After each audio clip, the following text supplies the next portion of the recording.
It affects everyone who supports and helps care for them. If you have questions, the Parkinson's Foundation has answers. We can help you understand the disease and give you tips for living a better life. Find your answers at parkinson.org or call 1-800-473-4636. The Parkinson's Foundation. Better lives together. All of us have a role to play in promoting a mental health-friendly workplace. Whether we're a CEO, manager, coworker, or someone with a mental health condition ourselves. So what can I do to help? Learn more at whatcanyoudocampaign.org.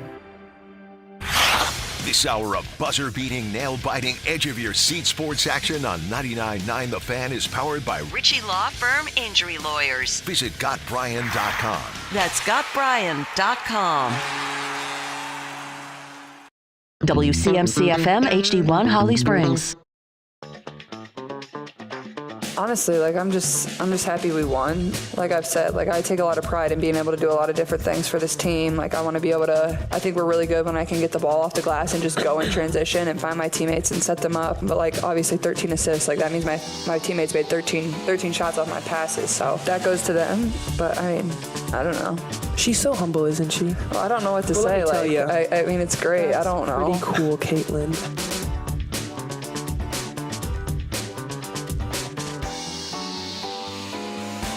Hi, everyone. It's the Adam Gold Show. Hope all is well in your world. Hope everybody's refreshed after, I would say, a refreshing weekend, but unless you were submerged in ice water. Yeah. Other than yesterday. I mean, if you like that smothering heat feeling, maybe. Man. Barf. Absolutely brutal. But we got through it, and we're back. Yes. So I hope everybody had a good weekend. We had a couple of best ofs on Thursday and Friday. So I hope if you were out and about doing whatever, if your routine didn't change, well, good stuff, I hope. Yeah. You thought anyway. And it's okay. It was good stuff. It is good stuff. We always have fun. So did you do any? Did you light any fireworks off? No, Biff's not a big fan. I mean, we did do the dogs little are I had the sparklers. I had those because Biff doesn't really care. Yeah, that's old school. I know. But I had those. And no, my neighborhood shot off enough fireworks I didn't have to actually invest. And guns. Really? The other guy. I live in the country, so yeah. So, I do as well. Because there was enough rain in the area. Yeah. I think the fireworks total was low. Oh, yeah. Right? Well, yeah, I know. I think, what was it? Raleigh's firework thing was canceled, actually, on the 4th of July. Yeah. I think it rained pretty hard. It never rains up. We talked about this before the show. Our areas have bubbles over them. Force field. I did get some yesterday, it'll thankfully. be a downpour. And I then literally have anything. not mowed in 6 weeks. Yeah, I haven't had to. Mother Nature's just fried it. No, exactly. Mm-hmm. Nothing is growing. Yeah. Tim Donnelly does the show after us here in Raleigh. Right. Mentioned, weeds will grow. Yeah. Yeah, I don't know. I think our weeds have died in the heat. I know. So it looks to me. The only way we to obviously kill have them. some, but yeah. Oh, no, we boy. haven't had to worry about that. Before we start, can we congratulate Doug Wharf? Yeah, has been named the Carolina Hurricanes team president today. He used to be the chief marketing officer of the Hurricanes. Went into just terrestrial business, promoting, doing marketing for several businesses in the area, and has been, I'm just going to say, lured back into the team. He's been a huge supporter of the Hurricanes, even when he left the organization, but it is great to have Doug Wharf back as the team president. He succeeds Don Waddell. Remember, Waddell was just the president at one point and then became the general manager after the Hurricanes got the second pick in the draft because he's not dumb. Mm-hmm. Hey, we got the second pick of the draft? Yeah, I'll be the GM. Why not? So, but Wharf was here in a marketing role and then left the organization but is now back. So he takes over that side of the business. Eric Tulsky is the general manager. And I'm sure they're going to make additions to that side of the building as well.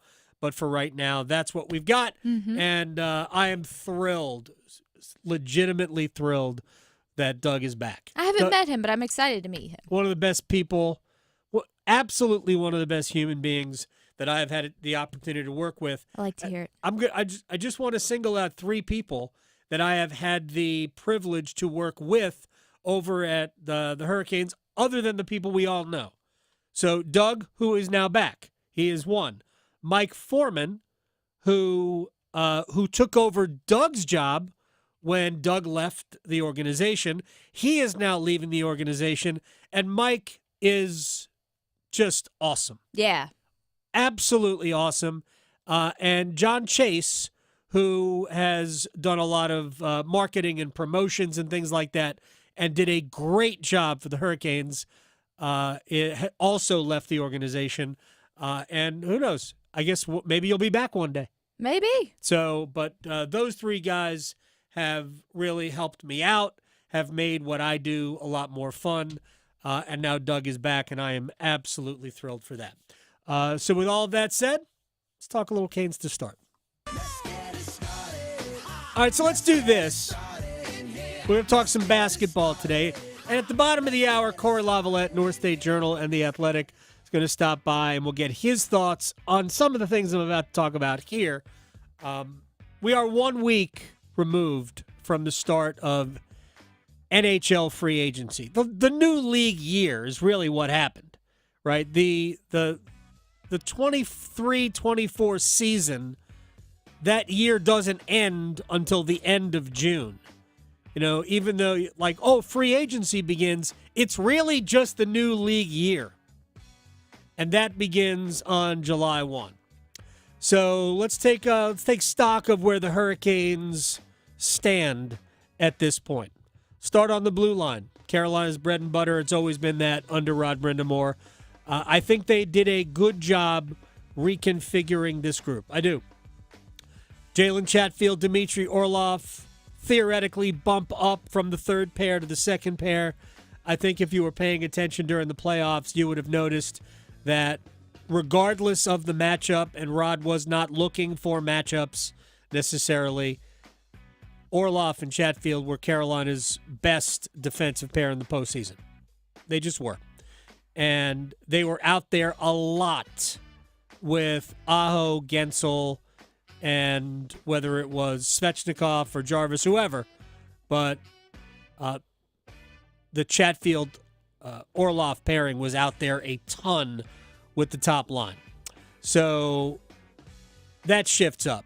Shane Gostisbehere, he comes back. Sean Walker comes in, both on long-term deals. And I think they make a very credible third pair. For much of the season last year, where we were wondering if Dmitry Orlov was ever going to return to being a really good top 4 level defenseman, we were sort of getting by with Orlov. And then Chatfield showed up, and Chatfield solidified that pair, but it even took Orlov a little bit of time before he started to become more comfortable and whatnot. So I think Gostisbehere with some familiarity, Sean Walker, he's not real big, but he plays a physical game, and he's a good skater. He's right-handed. I think Carolina's done a good job of kind of restocking, if you will, the blue line. This will allow Scott Morrow to play the entire year in the AHL unless there's a long-term injury. And I think they could use Ty Smith and maybe even a couple of the other younger defensemen that have already played a full year in the AHL.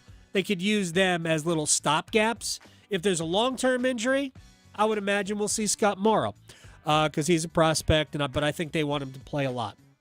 All right, forwards. It's a step back so far. Big step back so far. Jake Gensel, Teuvo Teravainen, Steph Nason, all gone. Gensel, they tried to re-sign, did a poor job of that, and he's now in Tampa. Teuvo Teravainen, I don't believe they really tried to re-sign, which, again, I said this last week, I think they made their decision on Teravainen before last season. And that's all right. I don't think it was necessarily a bad idea to let Teravainen walk. And Steph Nason, honestly, for what he was for the amount of hockey he was going to play, and I know he had a value because he could score goals in the power play, good net front presence, all of that, and very talented around the net. Maybe nearly $3 million a year isn't the way Carolina thought that was the best use of their money, because he is just a one-way player. He doesn't add to your defense. Not like Jordan Martinook does. So that's why Martinook became more valuable to them, on top of the intangibles, which I think matter. So you lose Gensel, Teravainen, and Nason, and they were not replaced. Because what Carolina looks to have done is essentially loaded up on, I think, at best, bottom six, but probably fourth-line wingers. Jack Roslovic is maybe a third-line player. I know he played on the Rangers' top line after being acquired from Columbus at the trade deadline, but he didn't necessarily wow anybody playing with Mika Zibanejad and Chris Kreider. You would have thought, man, all the runoff that he would get, but no, didn't really work out that way. But he's a good skater. I think he's a pretty good passer. But he can play center, or used to play center, but he wasn't great at it. So now he's basically a wing who occasionally can take faceoffs. Yeah. So, to me, at best, you're talking about somebody who can play on your third line. I understand that there's a lot of people out there who are always going to paint the rosiest possible picture. There was a time, seriously, where Roslovic looked like he was going to be a very good player. Not a star, but a very good middle six center. And that's not now. Right now, he is a guy that's probably more on your fourth line. I think if Carolina can get to the place where Roslovic is playing on a fourth line, they have probably done fairly well for themselves. Everything about the forward group, in my opinion, hinges on Martin Necas. It's either Necas with his head screwed on straight, ready to continue to develop. He had a good year this year. Legitimately, Martin Necas had a good year. And I think he was better in the playoffs than he was during the regular season. So is Necas ready, willing, able to take the next step in his development as a player, which means, not go on walkabout defensively all that often, play with a little bit more physicality. Is he willing to do that, or is the die already cast? He has to go because he's never going to lay it all on the line, so to speak, for this organization. I don't know the answer to that, but if they can get the right Martin Necas, then you keep him. And maybe you keep him for a long time, but you certainly keep him for the short term. Seth Jarvis, we'll get to Jarvis and Drury later, but so you either get that Necas or you move him and bring in somebody who can play in your top six. If you could get a second-line center, that would be awesome, but I don't think there are many of those hanging around, so Carolina's center group is what their center group is. But I think everything about the forwards hinges upon what the Necas spot in the lineup is. Is it Marty and the best version of him, or is it somebody else? Real quick, cap room, tricky for cap room. Right now, Cap Friendly has it at $11.8 million. It's more than that, but not significantly more than that. If the Hurricanes keep an extra forward and an extra defenseman, they probably have in the neighborhood of $13 million in cap space. That's kind of not good because you've got whatever Jack Drury's going to get. Let's just say $2 million, maybe a shade less. We'll get to Seth Jarvis. Necas, I think if you do a one-year deal, it's probably in the area of $6. So let's just say that's $8. I mean, Seth Jarvis is going to make more than $5. So there are things that likely need to be done. What's the status of Jesper Fast? Is he long-term injured reserve? That money comes off your books. Do you make a trade? Is there a buyout in the future? I honestly don't know what they have options, and we'll have to see. We're going to talk about it with Corey Lavalette coming up in about 15 minutes. USA men's Olympic basketball team, can I just say, is crazy to look at. I mean, I saw some video of LeBron, KD, and Steph Curry. The last time we saw something like this was the Dream Team. I kid you not. The Dream Team had some of the greatest players in the history of the NBA. I don't care. I'll just do it. Michael Jordan, best player. I think it's LeBron, but it doesn't matter. Michael Jordan, the best player. Magic Johnson, probably the third best player. Larry Bird, like the seventh best player in the history of the game. This team, and not to mention all the other players on that team, they were great players on the team. This team has LeBron James, second best player ever. Kevin Durant, is he fifth, sixth? Steph Curry, is he seventh, eighth, ninth, something like that? Historically ridiculous. Three absolute legends. You have older great players. Kawhi Leonard, Anthony Davis, Drew Holiday, Joel Embiid, who is an older, he's 30. At this point, he's an older player. And you've got some of the young, I don't even want to say up-and-coming stars because they're all established stars at this point. Anthony Edwards, Jason Tatum, Tyrese Halliburton, Devin Booker, Bam Adebayo. It's an incredible roster. Incredible roster. So I'm looking forward to how all of this meshes, and we're going to talk about this in our second hour. I think it'll be fascinating to see how, because LeBron's not here to not play. Kevin Durant ain't here to not play. Steph Curry isn't here to not play. They're going to play. There's a lot of great players here. I'm sure that because there will be blowouts, although not like people think. I was looking at the first game for the U.S. in the Olympic tournament, and I believe they play Serbia to start. The U.S. is only a 12-point favorite. They are not even the biggest favorite on the board at the Olympic for the first wave of Olympic Games. I think somebody is favored over Japan by like 17 and a half. Wait a second. How can the U.S. not be the biggest favorite? But Serbia is good. The rest of the world, there's a lot of great players around the world. I am fascinated to watch Canada when we get to the Olympic basketball tournament. Anyway, when all these guys got together, it was cool to see.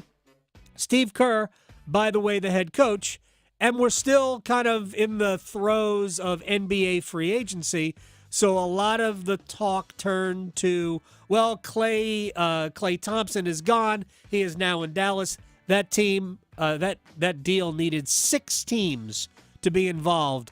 Why? It's because the NBA and their salary cap issues are goofy. There's no possible way for a normal person to understand the salary cap rules that we needed 6 teams essentially for 2 players to change locations. We had, I think it was a third player, but they were basically free agent signings. But in order to make it all work, there had to be sign-in trades, even though there were no max deals involved. Anyway, with Klay Thompson out the door, the talk about the Warriors dynasty coming to an end surfaced. Here's Steve Kerr. Will it ever happen again? We'll see. I think a lot of things have to come together at once, to create something like this, and it's not anything that was drawn up. It's not like Bob Myers and Joe Lacob drew up this plan and said, all right, we're going to take Draymond Green 35th in the draft. And he's going to be, one of the great defenders of all. A lot of this is good fortune, the stars lining up. Yeah. But a lot of people with good intentions who committed to each other, and it's been a special run. And as Steph said, we're gonna miss Clay. We're gonna keep going back out there and trying to do it again. Here's what's interesting about the dynasty conversation. It's obviously hard to win, right? The Warriors won 4 in 6 years. I think that's what it was. So it's obviously hard to win. But if Boston hadn't essentially, I don't know, choked is not the right word, but Boston lost some series that they had no business losing.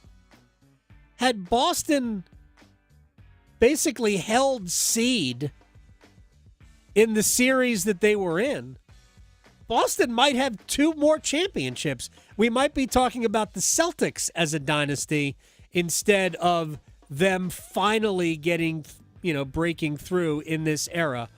It is hard, though, because the cap forces you to let good players go, and other teams come after your good players because you need guys, young players to come and play big roles for little money.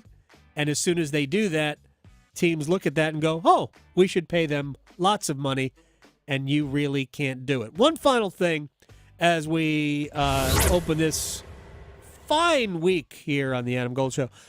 So it was Bronny James' Summer League debut, which, didn't go great. I don't know if it went bad, but it didn't go great. He didn't have a ton of points. I think he had 4 points, a couple of rebounds, a couple of assists. I think he missed all his threes. Whatever. We are going to hyperanalyze everything. And his dad, I don't know if you know that Bronny James is LeBron James' son. People may not know that. Dad doesn't think his son cares. I don't know if people really understand Bronny. He doesn't care. I actually cared a little bit when I came in. I wanted people to like me, and some of the things that people were saying about me, it kind of bothered me early on in my career. I let it get to me. Bronny doesn't give a Whoa. He does not care about nobody. He doesn't even listen to that stuff. He's like the coolest. He's like the complete opposite of his dad. His dad will say something. Yeah. Bronny does not care. So everything that's being said about him, he really does not care. Good.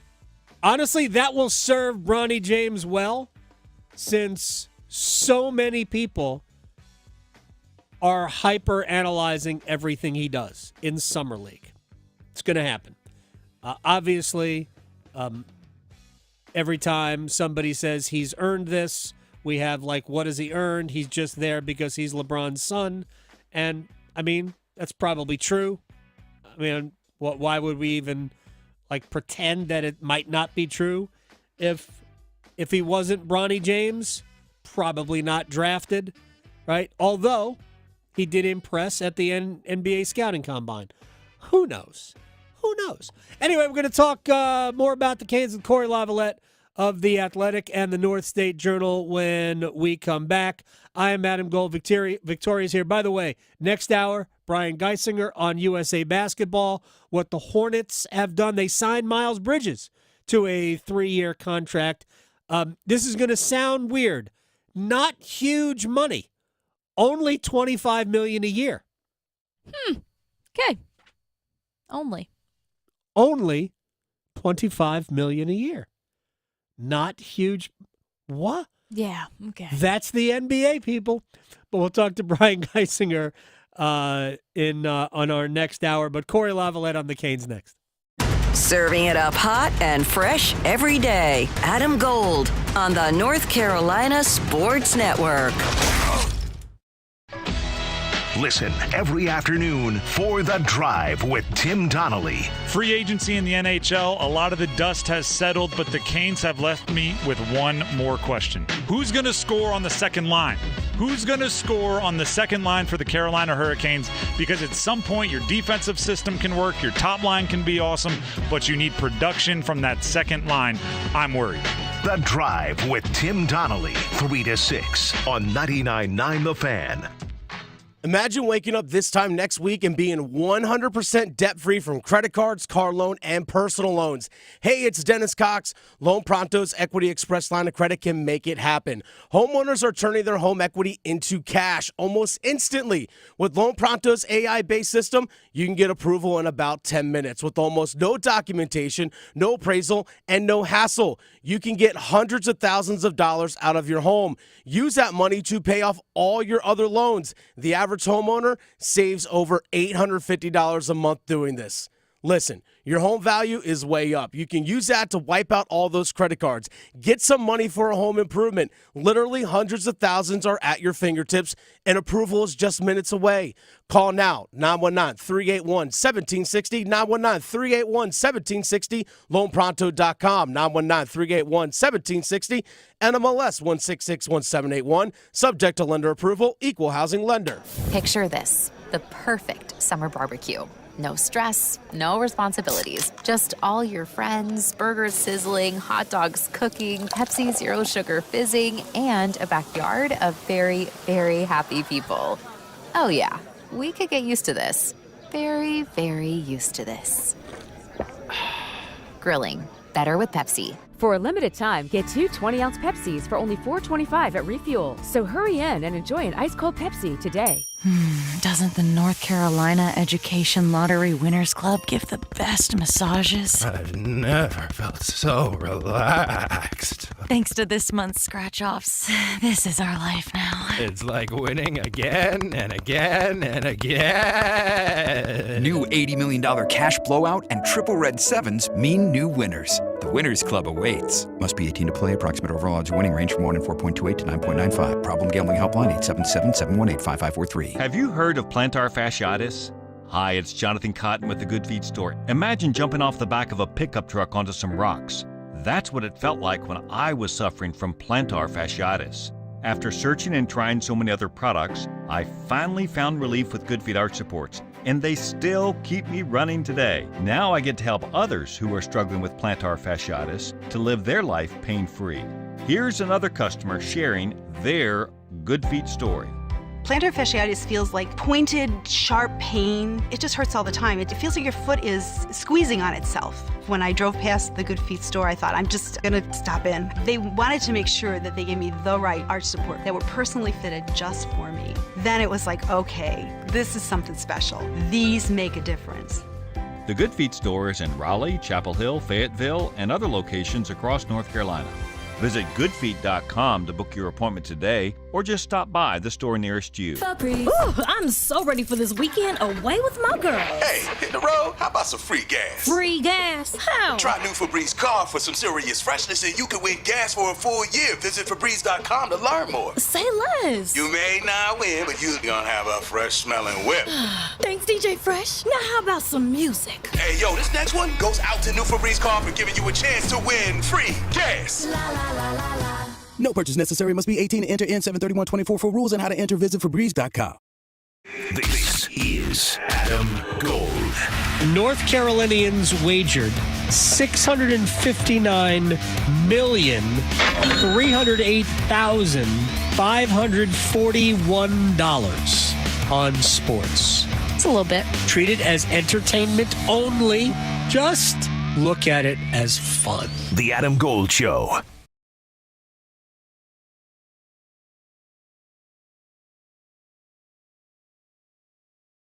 We are 1 week removed from the start of NHL free agency.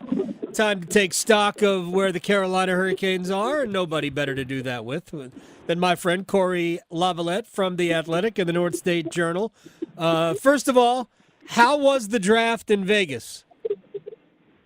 Man, it was hot. I mean, oppressively hot. And, I had never been to Las Vegas before, so I always thought, people talk about the Strip, and I kind of thought everything was closer together. Yeah.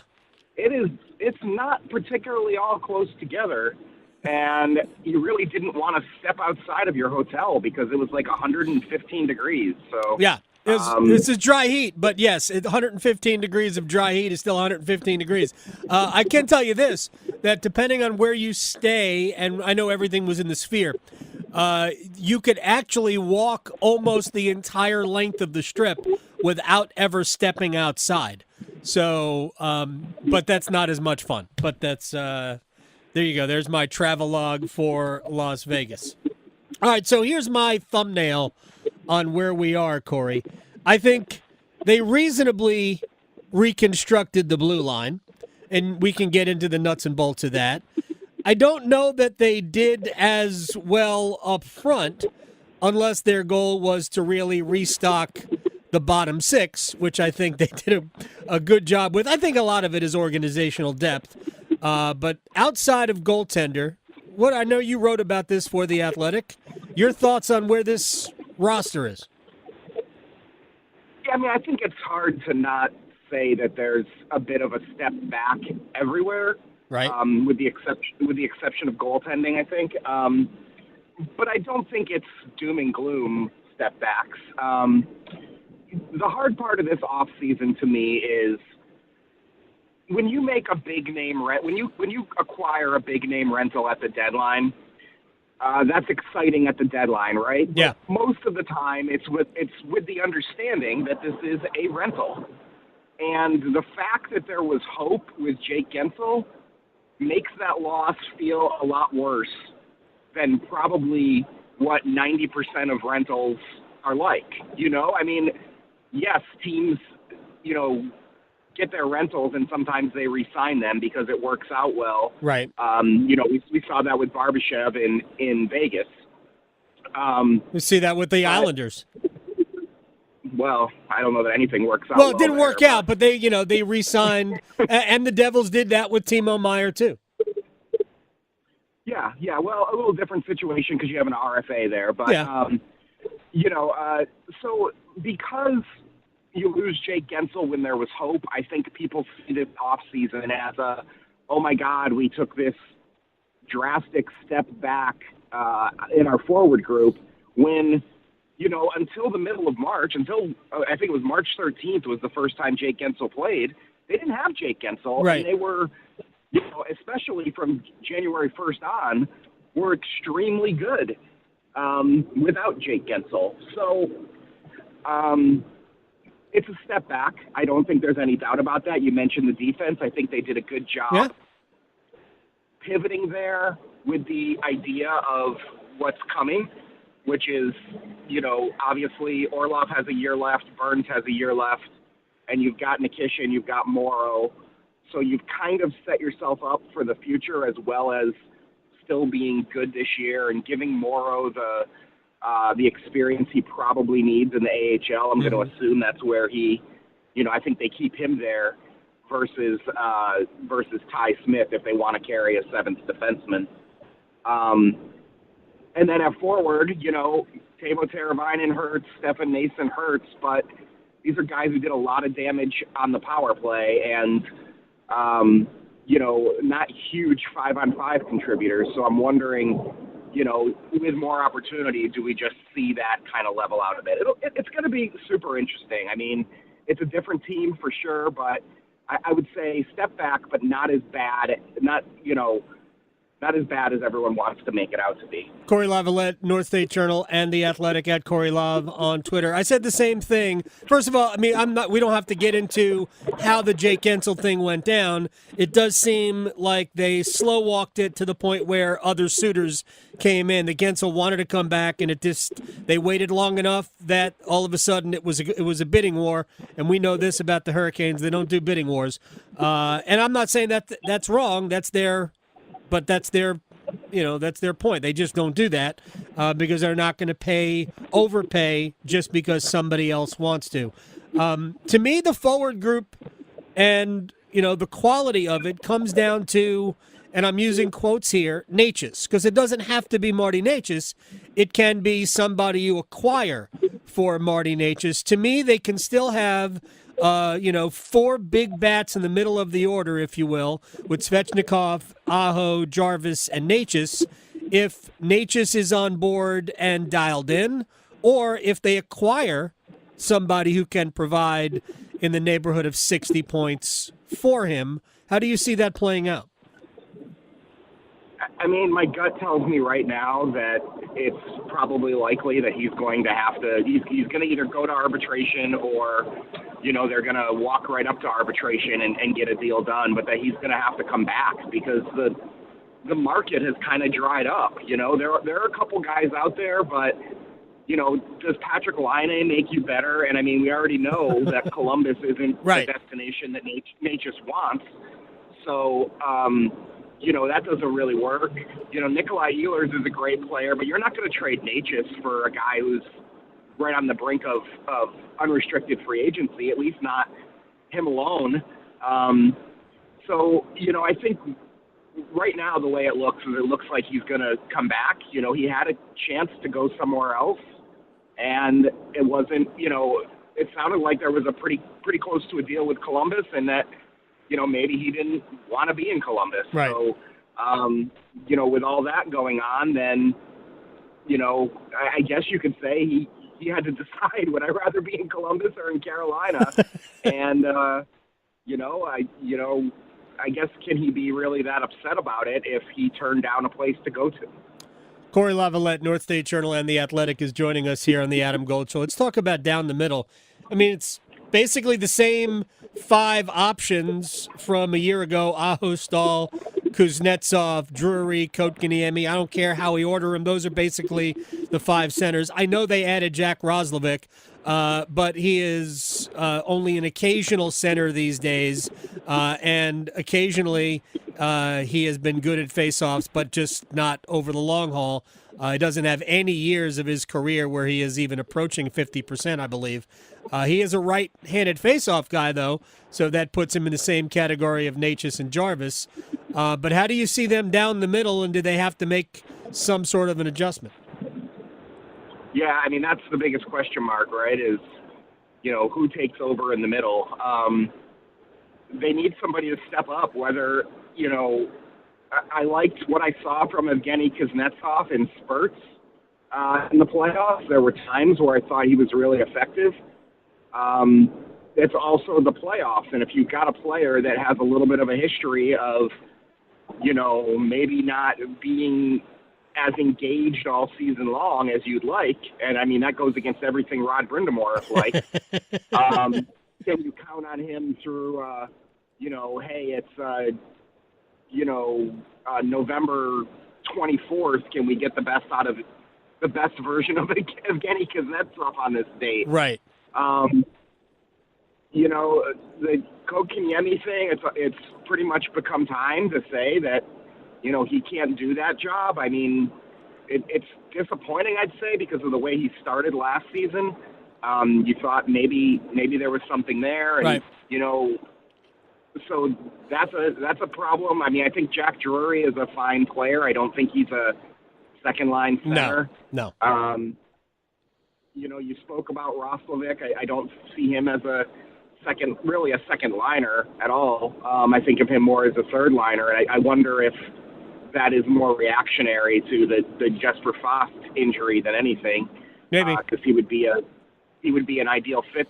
You mentioned the face-off thing, and I remember Rod Brindamore made a little joke about Vincent Trocheck this season where, somebody mentioned, well, do you miss Trocheck's face-offs? And he's like, well, it's not hard when you're always on your strong side, insinuating that Trocheck only takes the face-offs on the right. And that might be what they do with Roslovic just to get a little bit of an edge. Yeah. That said, if he's on Stahl's line, Stahl's never coming off the dot. So, right. Yeah, there's a lot to think about there. I mean, can Seth Jarvis play center? I don't know. I mean, do you want him to? No. Yeah. And Martin Natchez, I think, if we're talking about face-offs, he was frankly terrible Awful. Last year. And I don't think, Rod has enough trepidation about playing anybody at center. I just don't, that's the reason I think Jarvis is a maybe there, is because Rod loves the two-way game. He doesn't love the two-way game of Martin Necas, and I don't think he feels he can trust him in that role. Well, the other thing about Jarvis is actually one guy who does occasionally take a face-off when Jordan Stahl is on the ice, which is I've seen him take face-offs at the start of penalty kills when he and Stahl are both out there. Necas, I read a story where they were talking about Necas' attractiveness, and we're talking to Corey Lavalette here, on the trade market, and said this was his best year in faceoffs. I'm like, what are you talking about? They were talking about him playing center. I'm like, he hadn't played center since his 7-game cameo before they sent him to the minor leagues. Right, like he has not played center in 6 years for the Hurricanes. Rod doesn't believe he's a center because Rod doesn't want to damage the offense. That was the one thing that worried him about putting Aho at center, was could Aho be productive offensively with the added burden of playing the middle. And he had to be convinced of that by Aho. He's never been convinced of that of Necas, but he's terrified that they'll lose the ability that he has as a winger if they put him inside. I honestly think it's up to guys like Andrei Svechnikov and to some extent Jordan Martinook to kind of get in Necas' ear and tell him how to rebuild his own value. I mean, he's probably not going to be here more than another year or two at best. As soon as he has control over his own career, he's going to go somewhere else. But it's really up to him and how he wants to rebuild his value. Yeah, I mean, and that's, what we have right now is a difference of opinion about what makes him a great player. We've got Rod saying, defense breeds offense. If you do the right things here, opportunities are going to happen there. And you have Necas saying, basically take the harness off me and let me go. And it's a tough situation, I think, and he's going to have to come in, and if he wants to end up somewhere with a big contract, he's going to have to show he can play within the system the coach wants. I mean, no matter where you go, if he goes somewhere and signs an 8-year contract with another team, he gets traded, and that's what happens. Chances are, over the course of those 8 years, he's going to have at least 2 coaches, maybe 3. Right. And things are different here as of right now with Rod, and, he's pretty entrenched, but, we see it all around the league. I mean, look at Columbus. Columbus is, had 3 coaches in the last 2 seasons. It's, it's insane. And they had a coach who didn't coach. Yeah, that's what I was counting him, yeah, but it's kind of crazy. Corey Lavalette, The Athletic, North State Journal, at Corey Lav on Twitter. Enjoy Prospect Camp, man. I'll talk to you very soon. Sounds good. So for people who are interested, there is a little bit of bonus content of that conversation. And all of it will be available on the Best of the Adam Gold Show podcast. You can go to YouTube as well and look up Best of the Adam Gold Show. And by the way, you can watch the show live on YouTube. Yeah, we're streaming. We are. That's what they call it. Mm-hmm. We are. It's like TV. It is like TV. Oh man, you get to see us. Woo, boy, it's exciting! What a bonus! All right, when we come back, we'll do one-timers. Next hour, Brian Geisinger on what the Hornets have done in free agency, roster construction, USA basketball, and I think what will be a fascinating summer for Team USA. All of that next. Raleigh to Boone, Charlotte to Chapel Hill. Your Carolina is covered. Adam Gold on the North Carolina Sports Network. Trust ACT Construction Equipment and Avant Articulated Loaders for the right equipment to help get your work done. Avant makes the most multifunctional loaders in the world. Whether you're a landscaping pro or homeowner serious about property maintenance, you need an Avant loader. ACT Construction Equipment is your authorized Avant dealer for sales, service, part, and rentals. Visit one of our 7 locations or actce.com for more details about Avant Articulated Loaders. ACT Construction Equipment, always the right equipment for the job. Some call it overplanning. At Alternative Power, we call it foresight. Be prepared for the next power outage with a Generac home standby generator. After sensing a power outage, a Generac generator automatically restores your home's power, whether you're home or away. Generac, it's not just a generator, it's a power move. Act now for a free 10-year warranty on a Generac home standby generator. Terms and conditions apply. See more at alternativepower.com. Alternative Power, North Carolina's Generac experts. AARP wants your health, wealth, and happiness to live as long as you do. Join us each week for AARP Without Limits when we meet the people in our state who can provide you with a bit of lift or inspiration to live your happiest life at 50 plus. Learn more about this topic and others each week on AARP Without Limits. You can find the latest episodes of AARP Without Limits wherever you listen to your podcasts. From the mountains to the coast, there is tremendous pride in North Carolina agriculture. NC Forever Farms is a program recognizing family farms that are protecting precious working lands vital to the future of agriculture. Through permanent agricultural conservation easements, these NC Forever Farms will always be protected from development. Learn more about preserving family farms through the Farmland Preservation Division of the North Carolina Department of Agriculture and Consumer Services by visiting ncadfp.org.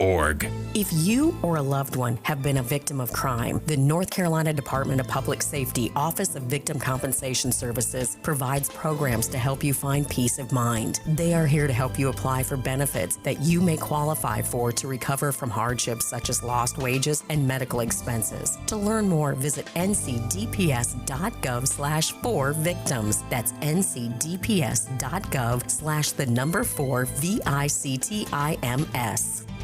Are you taking care of someone on Medicare? Navigating Medicare can be overwhelming. You're not alone. The NC Department of Insurance SHIP program can help you figure out what steps to take and when. SHIP counselors can answer your questions. Visit ncshiip.com or call toll-free at 855-408-1212. SHIP provides free, unbiased help in all 100 counties. Project supported by grants from the Administration for Community Living. Contents do not necessarily represent official views of, nor an endorsement by ACL, HHS, or the U.S. government. From the mountains to the coast, 2.5 million North Carolinians are members of an electric cooperative. Every day, this network of 26 electric co-ops is working together with local members like you to power a brighter future through innovative energy technologies, community support, and enhanced grid reliability. Learn more about our brighter future vision at ncelectriccooperatives.com. North Carolina's electric cooperatives, powering a brighter future.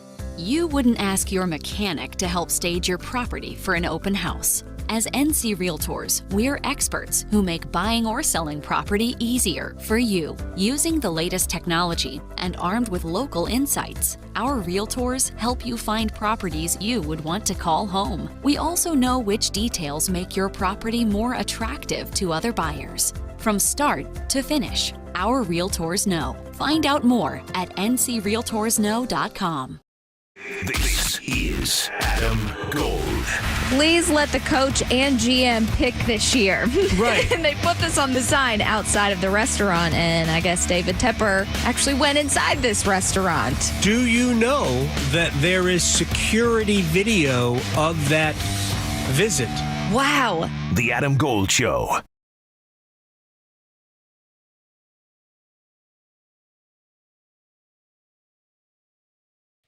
It's the Adam Gold Show. I am Adam Gold, Victoria producing the program.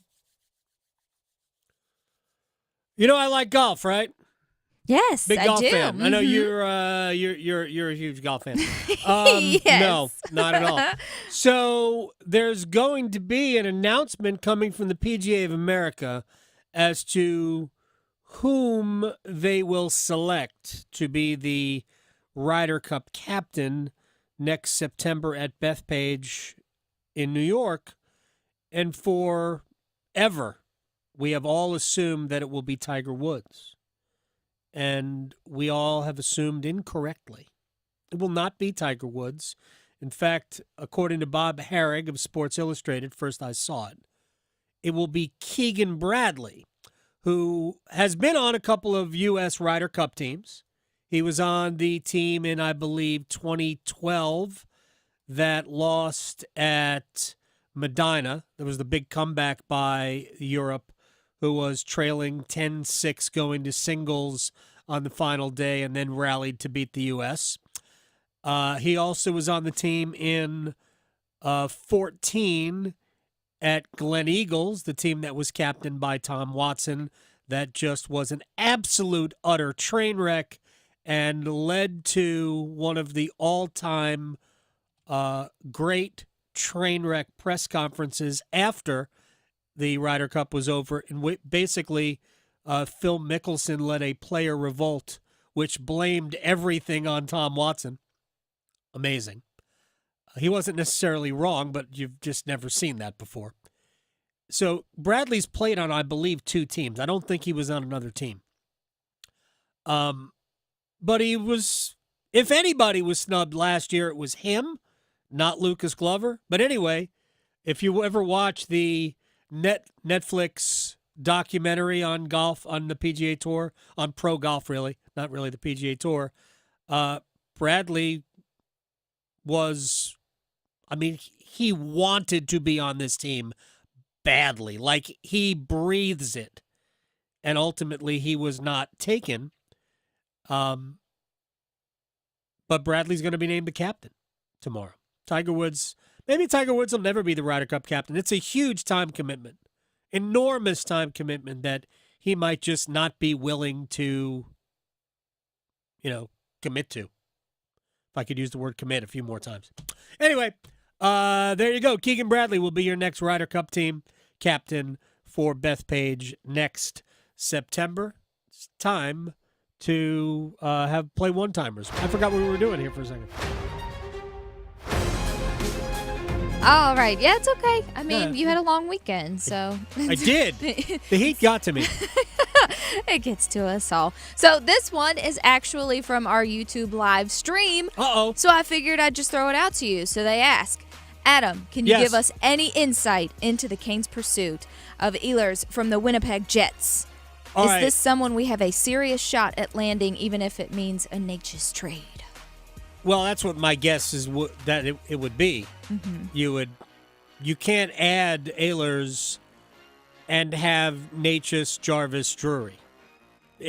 Natchez would have, or another piece that carries a significant salary would have to go that way too. And I don't see anything like that happening because the Hurricanes don't have any other salaries of that size that aren't core pieces of this puzzle. I can tell you this. The Hurricanes, this organization, have always liked Nick Ehlers. When there was talk about adding, whether it's Mark Scheifele or back in the day when Patrick Laine was there in Winnipeg, it was never about those players. It was always about Ehlers. He has 1 year left on a contract at $6 million. Then he's an unrestricted free agent. I don't think the Hurricanes would make that deal unless they got one of two things. One, they got him to agree to a contract extension, and I think he's 28, but he's a great two-way player, really a dynamite player, probably in the 60 to 65 point range, exactly what just walked out the door with Teuvo Teravainen. But good defensively, smart. But I think Carolina would either want that and or another piece in the trade back because you're giving up control of a player versus having no control of that player, of a similar player the following year. So I think it would, depending on what Carolina did with Ehlers, they might need and demand more back from Winnipeg in a deal. So maybe they could get the kid that Winnipeg can't sign, McGroarty, who was a first-round pick a couple of years ago. Maybe they can get him thrown in with the deal, which would make a little bit more sense. But I think it all depends on whether or not they can sign Ehlers. Okay. Well, next up, another Canes question. This one just comes for me. So are the Canes basically just hoping that the guys they have are going to step up for next season, or do you believe that they have more tricks up their sleeve? No. I don't think any tricks. I've been saying this for a long time.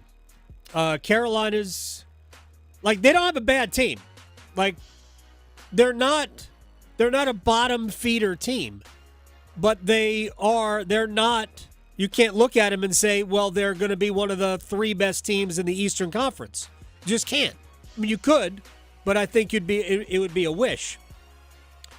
This team is always going to be as good as Andrei Svechnikov is going to be this year. If he is a great player, if he threatens to be Carolina's leading scorer, which means he's going to have to be in the 80 to 90 point range with Aho and Jarvis, but Aho primarily, then Carolina can be really good. But to me, that's the determining factor. What is Andrei? If Andrei is great, Hurricanes are going to be fine. If Andrei is what he has been, which has been kind of a 60 to 65 point guy, then they're going to struggle to make the playoffs. It's that kind of a range. Yeah. Well, moving on to the MLB. Oh, my Canes actually swept somebody this time. Which team in the MLB do you think should make the biggest moves with the deadline trade approaching? It isn't about, the Dodgers will probably make the biggest moves, whether they need to or not. But I do think it's interesting to see the teams that look better than anybody thought. The Boston Red Sox, might be legitimately good. Cleveland is legitimately good. The Mets are at 500. I think the Mets are going to make a deal, but I don't know that they should. The Yankees might need some resuscitating. Gosh, they have gone in a tank. That's terrible, isn't it? Said nobody ever. Going beyond the box scores. Adam Gold on the North Carolina Sports Network. Adam Gold from my man Gordon Miller. Miller Lending, Kildare Farm Road in Cary, the man who invented the no closing cost mortgage back in 1987, saving you, me, others, thousands of dollars in not paying closing costs. I have saved about $50,000 in not paying closing costs over 11 different mortgages I have gotten with Miller Lending. All right, now let's set that aside and let's talk about what's really important. Health, your wife's health. Early detection for cancer is the best weapon you have against the big C, if you will. Because if you catch it early, you can handle it in many different ways. Gordon just rung the bell at the Duke Cancer Center a couple years ago. He feels great. He wants you to have every advantage possible in defeating cancer. So early detection, men don't wait, women don't wait. Let's get on top of it. And then we can have the American dream. We can buy a house. And we can get a house without paying closing costs. Miller Lending, MillerLending.com. An equal housing lender, NMLS ID 2502146. Move your sports day forward. It's okay to drive an old car. I have one. It's a 19-year-old car. But what do I do when I catch a nail? I just go get the tire fixed. What happens when my oil runs low? I just put new oil in. I don't go out and buy the new car. But maybe it's time for this team in this offseason to go buy the damn new car. Get set up. Join Next Up with Paul Ihander. Mornings at 9 on 99.9 The Fan, the Triangle Sports Leader. Nothing makes being outdoors better than having the right gear and the right crew. So here's an idea. Let Mountain Dew supply the gear and you bring the friends. Because when you buy specially marked multi-packs of Mountain Dew, you can collect points and earn epic limited edition outdoor gear. So buy Dew, collect points, get gear, and get outside with Mountain Dew outdoor gear. Open to legal U.S. residents 18+. Subject to program terms at dewoutdoors.com. Ends 12/31/24. Void or prohibited. Now at Circle K, get 2 Mountain Dews for just $4. That's 2 Dews for just $4 at Circle K. Do the Dew. Hungry for flavor and value? Then it's Bo time. Nothing slays the hunger beast like some of that bodacious Bojangles flavor. And there's never been a better time to satisfy your Bojangles sandwich cravings than now. With Bojangles Summer Sandwich lineup, you can choose a flavorful Cajun fried chicken filet sandwich, or a tender Cajun grilled chicken filet sandwich, or a crispy Cajun filet club sandwich, or a tasty Bo's chicken sandwich. Make it a sandwich combo and add your choice of a side. Maybe Bojangles seasoned fries, dirty rice, or Cajun pintos. And to complete the perfect meal, Bojangles legendary iced tea. There's a Bojangles sandwich combo for everyone in the family. Summer just doesn't get any better than that. What are you waiting for? You know you're hungry, and you know you want flavor and value. So, it's Bojangles Sandwich Combo time. Courage. I learned it from my adoptive mom. Hold my hand. You hold my hand. Learn about adopting a teen from foster care at adoptuskids.org. You can't imagine the reward. Brought to you by Adopt US Kids, the U.S. Department of Health and Human Services, and the Ad Council. You go into your shower feeling, but as soon as you reach for the Irish Spring, your day immediately gets better. That crisp, fresh, unmistakable Irish Spring scent zings your brain and awakens your senses. So when you finally emerge from the shower, 37 minutes later, because you pay the water bill so you can stay in there as long as you want, you're ready to take on the day and smell great doing it. Irish Spring Body Wash and Bar Soap. Fresh, green, Irish. Shop now at Walmart. This hour of the Triangle Sports Leader is powered by Ritchie Law Firm Injury Lawyers. He scores! What a comeback! Visit GotBryan.com. That's GotBryan.com. WCMC HD1 Holly Springs. Take us with you on radio, web, app, Alexa, and YouTube. 99.9 The Fan, the Triangle Sports Leader.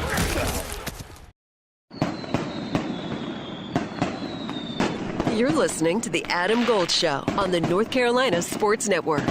I am not the fireworks guy. Right. My next door neighbor is a fireworks guy. I lived in a house from 2012 to 2019, moved away.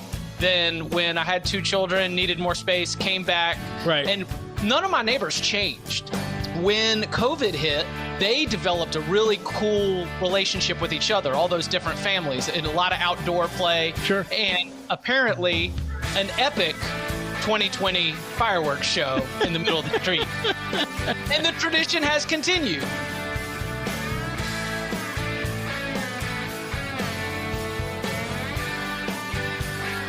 It's the Adam Gold Show. I'm Adam Gold. Brian Geisinger is going to join us in about 20 minutes. We'll talk USA basketball. We will talk Miles Bridges back to the Charlotte Hornets for, I believe it was a 3-year, $75 million contract. By the way, LeBron James signed a contract that gives the Lakers salary cap flexibility because it wasn't a max contract. It was only $51 million a year. Oh, that's it? Just $51 million. I can't even process that. I remember when the max contracts were like $24 million. Yeah. Times have Just changed. absolutely insane. Jason Tatum goes, I don't remember that.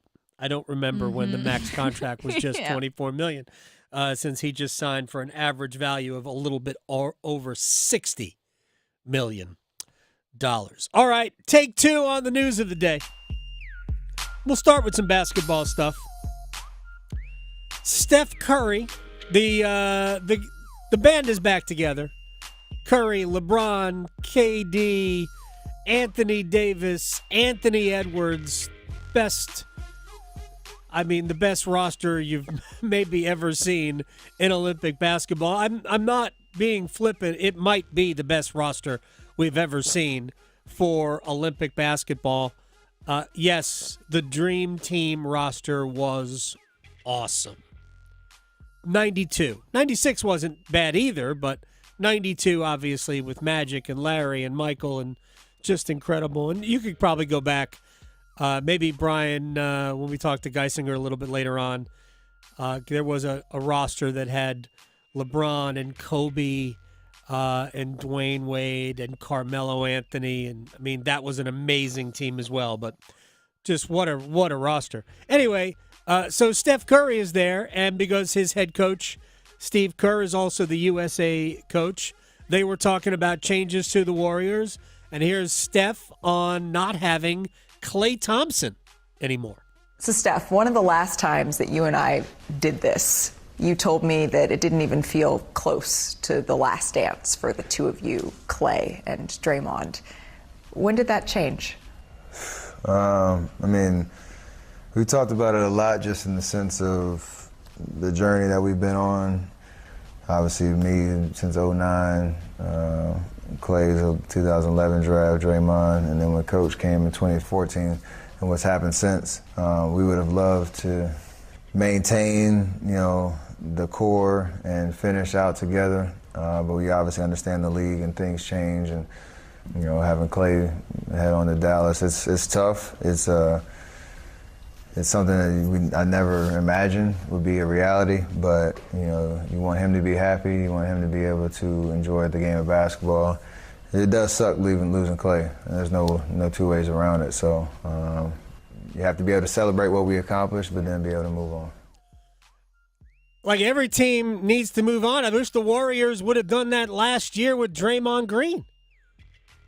I'm not sure Klay Thompson can really be that guy anymore. He can't be. I think he's a wild card, and it's a good one to have. But I don't think you can rely on him to be one of your top 3 players every game. But my gosh, I think he's more valuable to them than Draymond Green. But that could be just me. Maybe I'm the only one who thinks that way. All right, LeBron James is there, and he gets a chance. I don't know if this is to live out every father's dream. Maybe. He's going to get a chance to play with Bronny. Of course, if Bronny's got to be good enough to be on the Lakers and not the Lakers G League team. But here's LeBron on that. With my son, obviously, it's a dream come true for me to see my son to be able to, be in the NBA alone. I mean, it's always been a dream of his, and for us to be side by side, it's a lot of words of loss, to be honest. I don't know. I mean, the kid has worked so hard to get back to this point. So much has happened over the last year with him. To have this happen less than a year from his incident, to be with our friends and our family. When they announced his name, it was something that was super surreal, and it's kind of our family still don't even have enough words to explain the feeling that we had. He's just such a great kid, and I'm looking forward to seeing his progression and him continue to get better and better, as he continues to grow as a young man. He's 19 years old, so he has so much room for improvement, but I'm looking forward to help him improve. I know the coaching staff is helping him improve, and everybody on the team, so it'll be fun. I think it's going to be fun to watch. I don't have any expectations that it will be successful in year one. Maybe that's why LeBron signed a 2-year deal. And maybe by the end of the year, Bronny is somebody that the Lakers can use in their rotation. He certainly doesn't have great size. He's not necessarily a great point guard or a great shooter. He's, I don't know. I can't tell you what his strengths and weaknesses are other than clearly James. Yeah. That yeah. works. And he's on the Lakers. That works. Yeah. So we'll see. I'm going to withhold judgment until it all plays out. All right. Anthony Edwards, who with the Minnesota Timberwolves nearly got to the NBA Finals. Ultimately, they didn't. Right? They didn't. They lost to the Dallas Mavericks. Yeah. But Edwards is a great player. Had some struggles in the postseason, but is incredibly confident. And even with the likes of Curry and LeBron and Kevin Durant and others around him, Anthony Edwards was asked, how will he fit on Team USA? I'm still the number one option. Yeah. I mean, y'all might look at it differently. I don't look at it no differently. Yeah. I just go out there and be myself, shoot my shots, play defense, and, they got to fit in and play around me. That's how I feel. Yeah. See, Anthony Edwards loves to say stuff like that to see what kind of reaction it gets. Yes. He might not be wrong. Mm-hmm. To be perfectly honest, he might not be wrong. But he'll still throw it out there. Oh, man, he is here for it. That is an incredible roster. The only two, I'm just going to say, bigs they have. I guess they have 3. So we'll mention them all. Joel Embiid is an American citizen now and very proud of it. So he's playing for Team USA. He could have played for the Bahamas. He's playing for Team USA. Bam Adebayo, Miami center. And Anthony Davis, who's, likes to play away from the basket a lot. So, but those are the 3 front court players. They're pretty good. But pretty much everybody else on the team is a guard. All of them. Now, they might have to play other positions, and you could pretend all day long that LeBron James is a forward. He's not. He's a guard. But it's okay. They'll figure it out. I cannot wait to watch this team play, and I'm looking forward to the dynamic of legends and young players. It's going to be wow. We'll talk about that with Brian Geisinger coming up in a little bit. So it's been a minute since we've talked about, in terms of people getting angry over Caitlin Clark versus Angel Reese, blah, blah. This is the reason we're watching. Hey, people come to watch me play too. Because there was a culture war conversation about Caitlin Clark and the treatment she was getting versus whatever. And that got old in a hurry because it was never really about the basketball. But we could have an Angel Reese versus Caitlin Clark conversation that has to do with basketball. And by the way, they are going to be teammates on the WNBA All-Star team that plays against Team USA, the team that both players missed. I think on the 20th. Right. It's I'm coming excited. in, 2 weeks. Mm-hmm. But here's a conversation to have that is about basketball. Right now, who's the Rookie of the Year? Clark and Reese are both doing unheard of things as rookies. Yeah.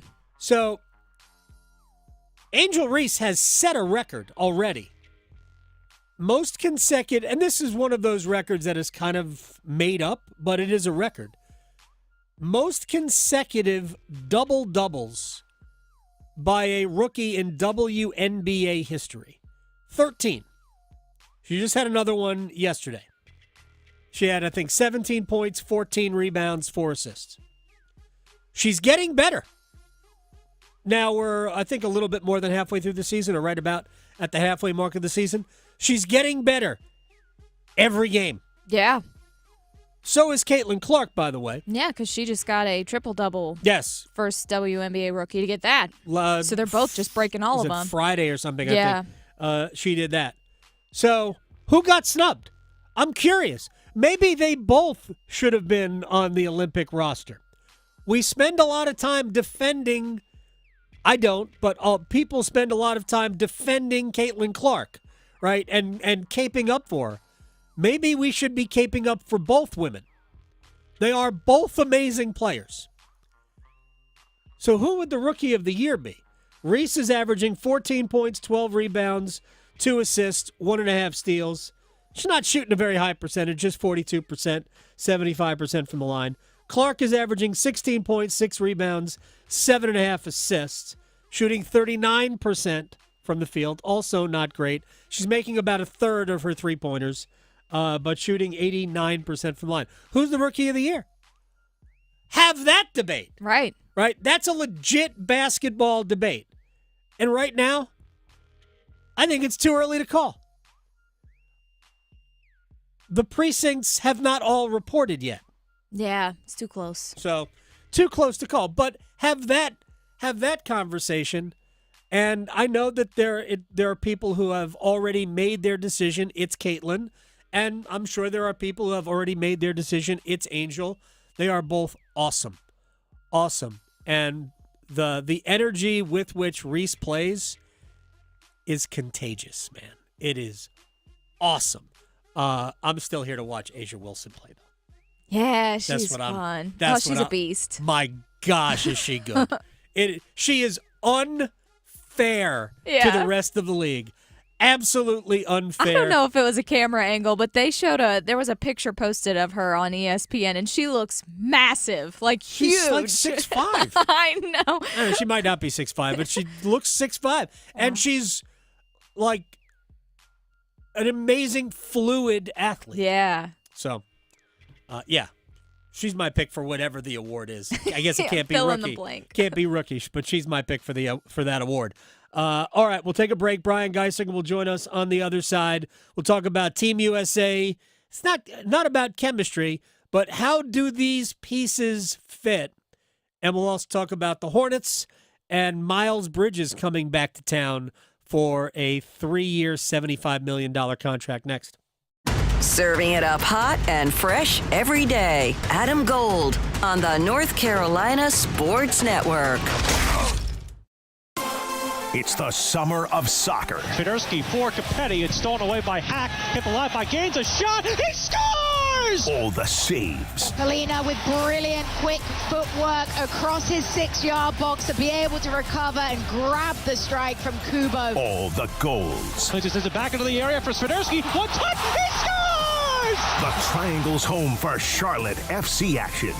99.9 The Fan. The Triangle sports leader.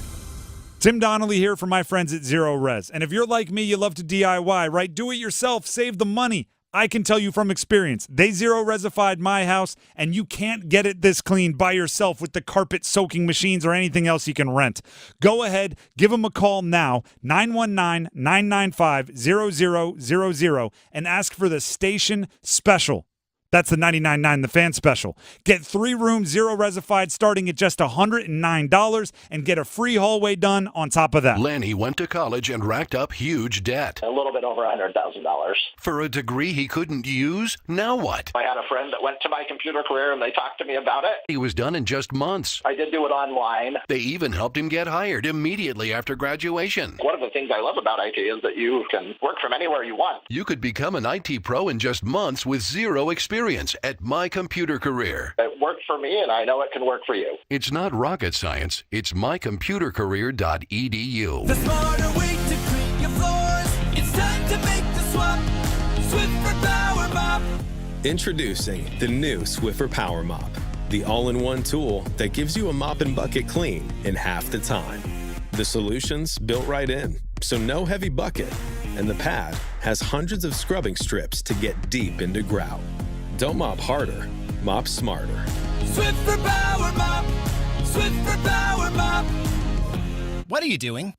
Eating caviar. Yuck. Get this. Supreme 7 scratch-offs from the North Carolina Education Lottery have the best odds to win $400 with a $4 million top prize. So I'm learning to enjoy rich people stuff. Okay, let me try. Gross. What's next? Ballroom dancing.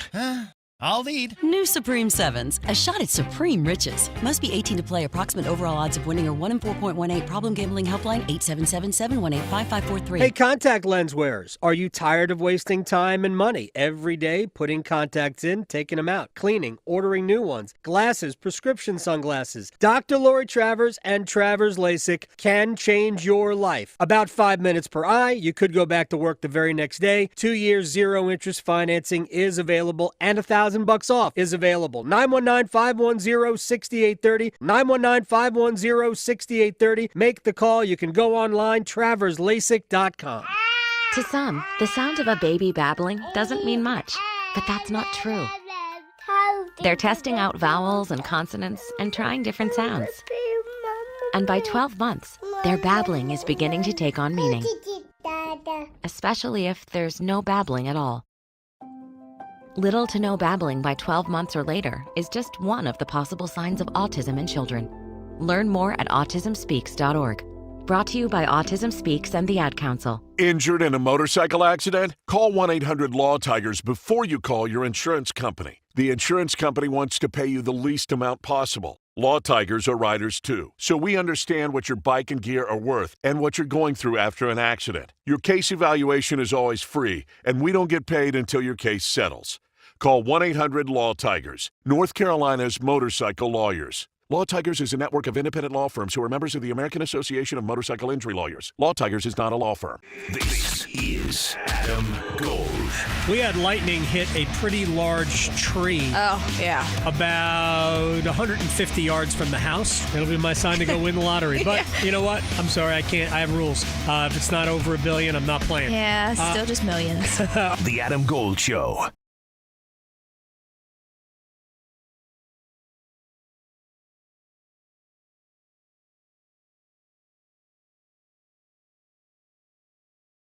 It's the Adam Gold Show. I am Adam Gold. I'm all set for placing bets later on. Oh, boy. Yeah, I was this close to having one of those. Seriously. Ooh. This close to having one of those weeks. I had Spain to beat Germany in the Euros. But if you just do a normal wager, then it must be settled before extra time. So if you bet draw, right, anything beyond full time, regular time, is a draw. Yeah. So I had Spain to beat Germany. Don't you know, Germany scored with like 90 seconds left to force extra time. So ultimately Spain won. Right. But I didn't. It also works in hockey too, people. It does. It does work in hockey. Sometimes they'll put in like fine print in regulation. So I was on a run. I actually won my next like 2 or 3. And then Netherlands, who was Netherlands playing?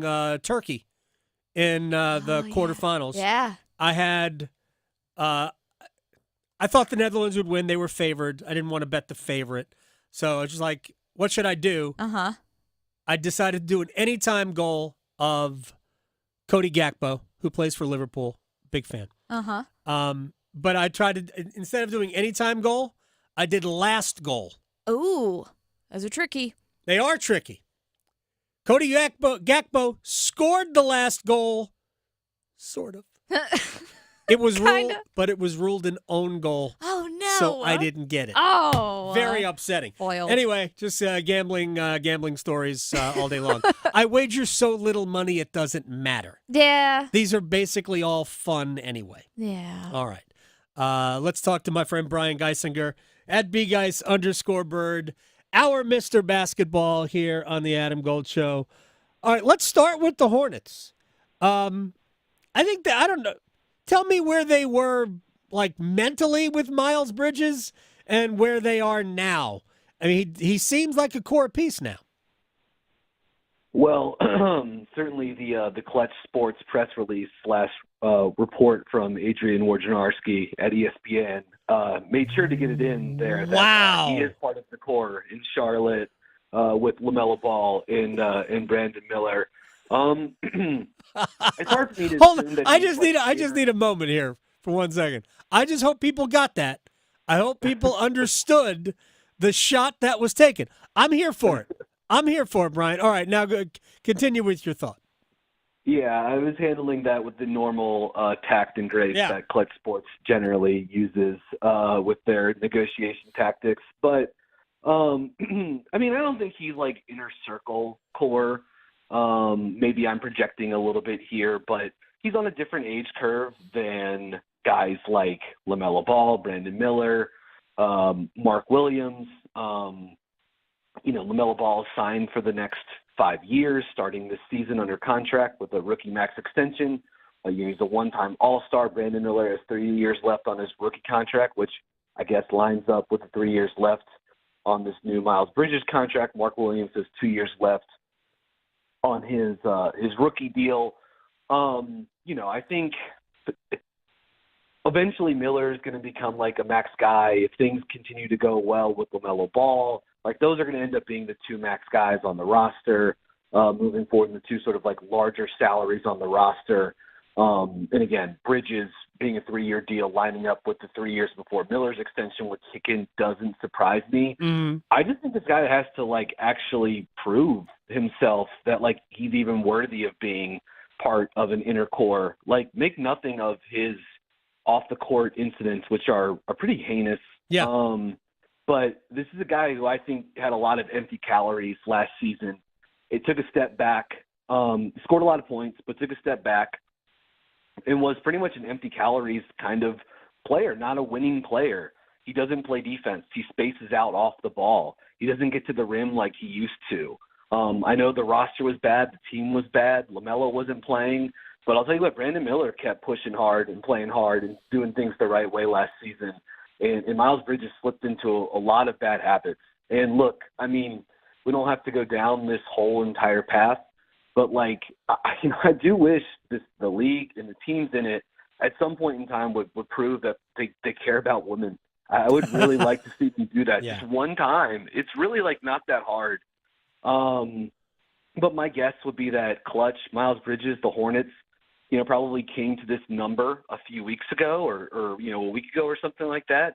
They looked around the league. They saw if there were teams that had cap space that were interested in offering him more, in teams like Orlando, Detroit, Utah. Right. There were no takers there. The sign and trade market dried up, wasn't there. And so they came back to the Hornets, and he signed the deal. I just don't know why it was for this. Like, the 3 years makes sense. I don't know why it was for this much. Who are they negotiating against, and why were you negotiating against them? But he's back, and I'm sure he'll start at one of the forward spots next to Miller next season, and he'll probably score a lot of points because he's good at doing that. Brian Geisinger is joining us here on the Adam Gold Show. There was a lot in that answer, and it does lead me to believe, like, if he doesn't do the things that you want him to do, if he doesn't defend, if he spaces out offensively away from the ball, if he's not doing that, then why wouldn't you just let him be somebody else's problem? Is it as simple as they're afraid he goes somewhere else, figures it out, stays, doesn't slip back into being the bore that he was, and like he becomes maybe not a great player, but certainly a serviceable rotation player on a good team? Are they afraid of that? I suppose there's I think there is some of that for sure. And some of these examples come from a previous, ownership group and a previous front office. But look, the Hornets let plenty of guys walk away without getting anything in compensation. And they weren't, guys who got arrested off the court. Malik Monk, in 2021, they let him walk for nothing. He goes to the Lakers. Then 2 years later, he's in Sacramento. He's runner-up for Sixth Man of the Year this past season. Signed a good contract. They have let guys walk for nothing. Ultimately, though, yes, I think the Hornets aren't they're not unique in this regard. Nope. I think almost all 30 front offices are one.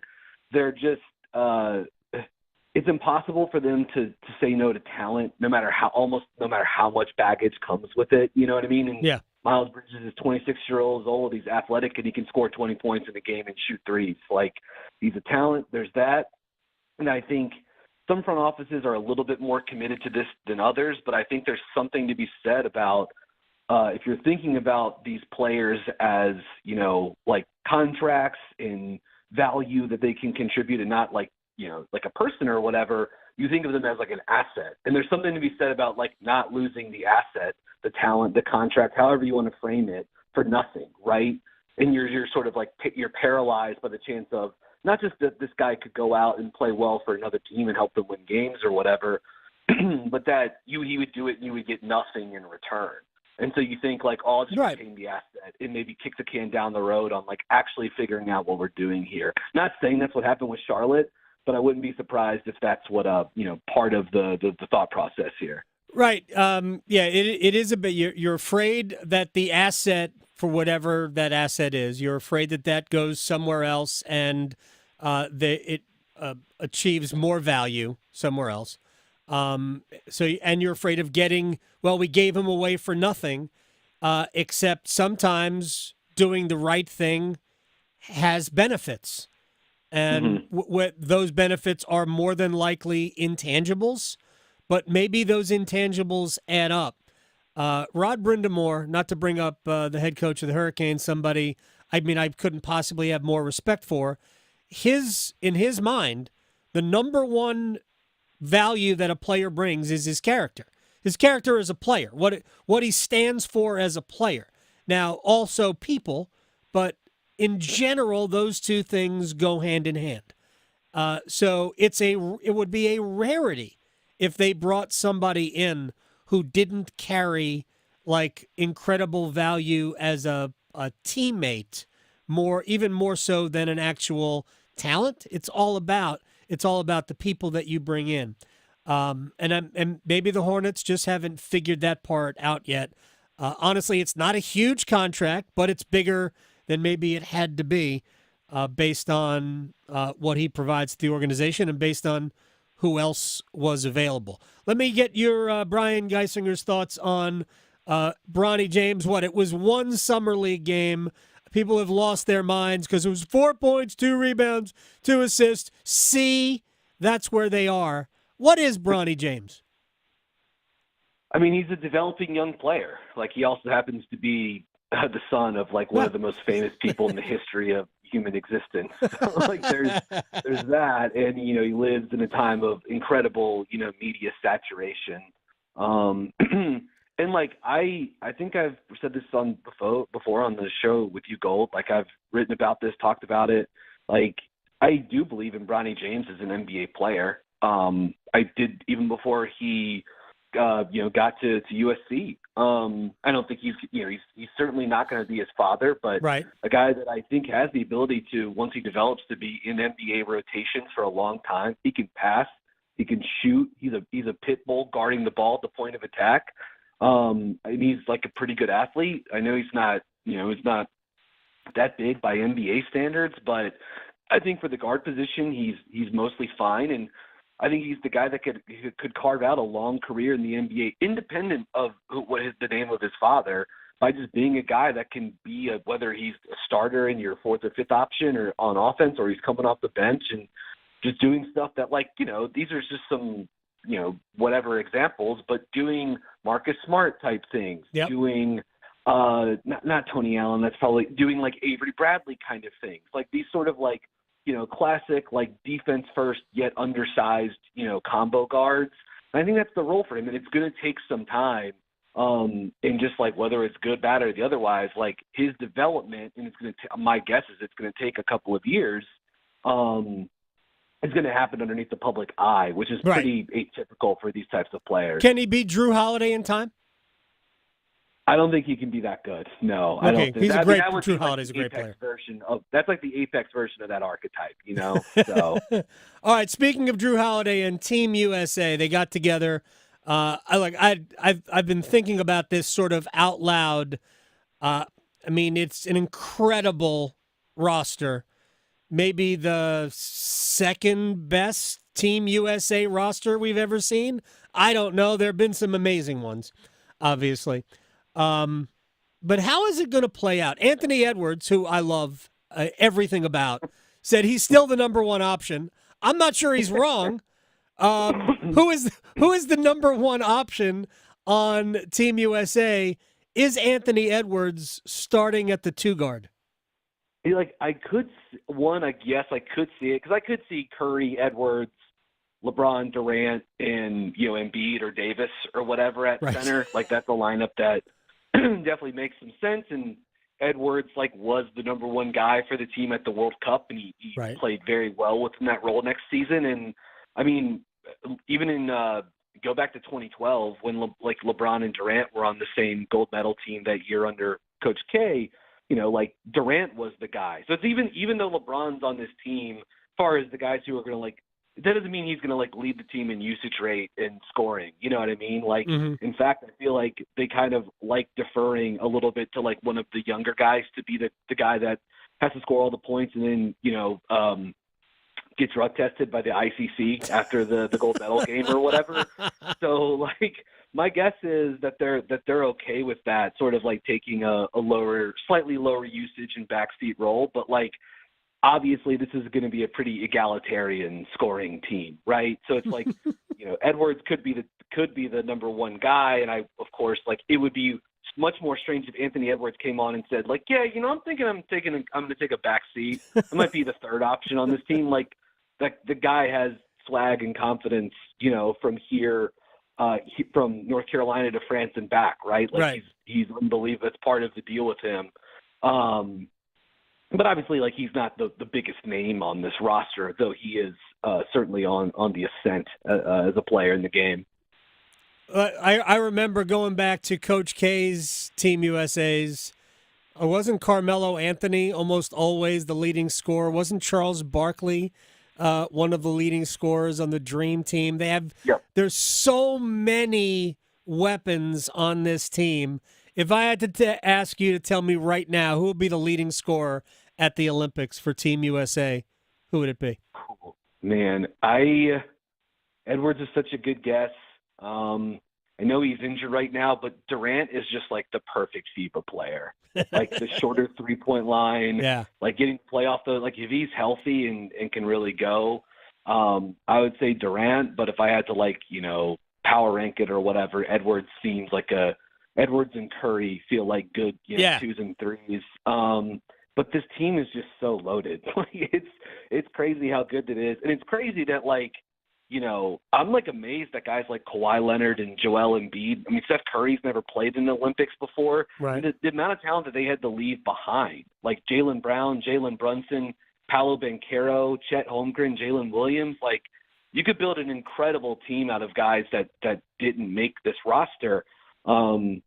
Let's just hope we get to see it match up with France and Victor Wembanyama at some point over in Paris.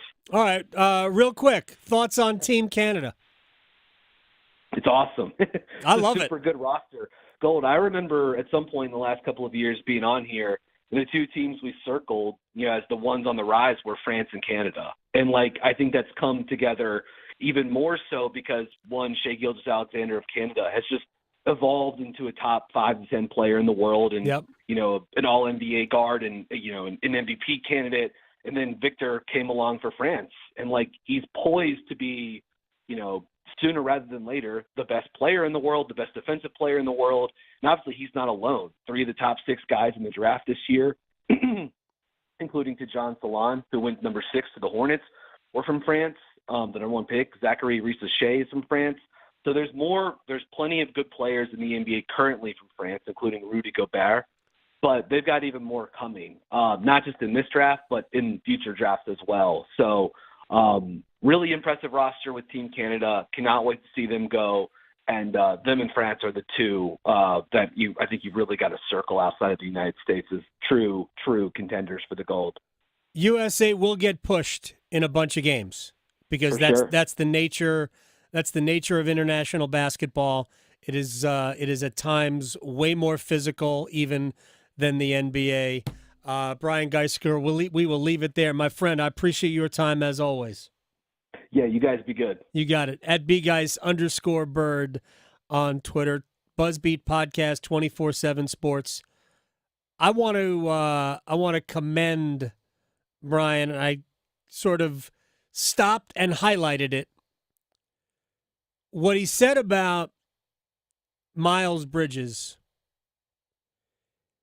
And he didn't slam Miles Bridges.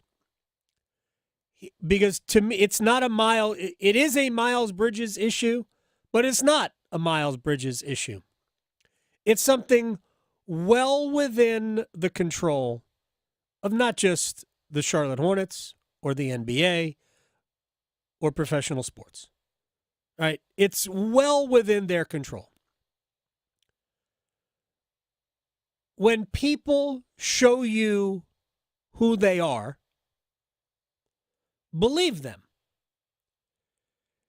If you're the Hornets, you could have absolutely said, you know what? You're good, but you're not that good. We'll find another Miles Bridges. We don't want you, Miles Bridges. We'll find a different one. A different player every year, a player as good as Miles Bridges is available in the middle of the first round. Every single year. But there is so much fear that somebody is going to get something that you gave away for free, even though you have principles.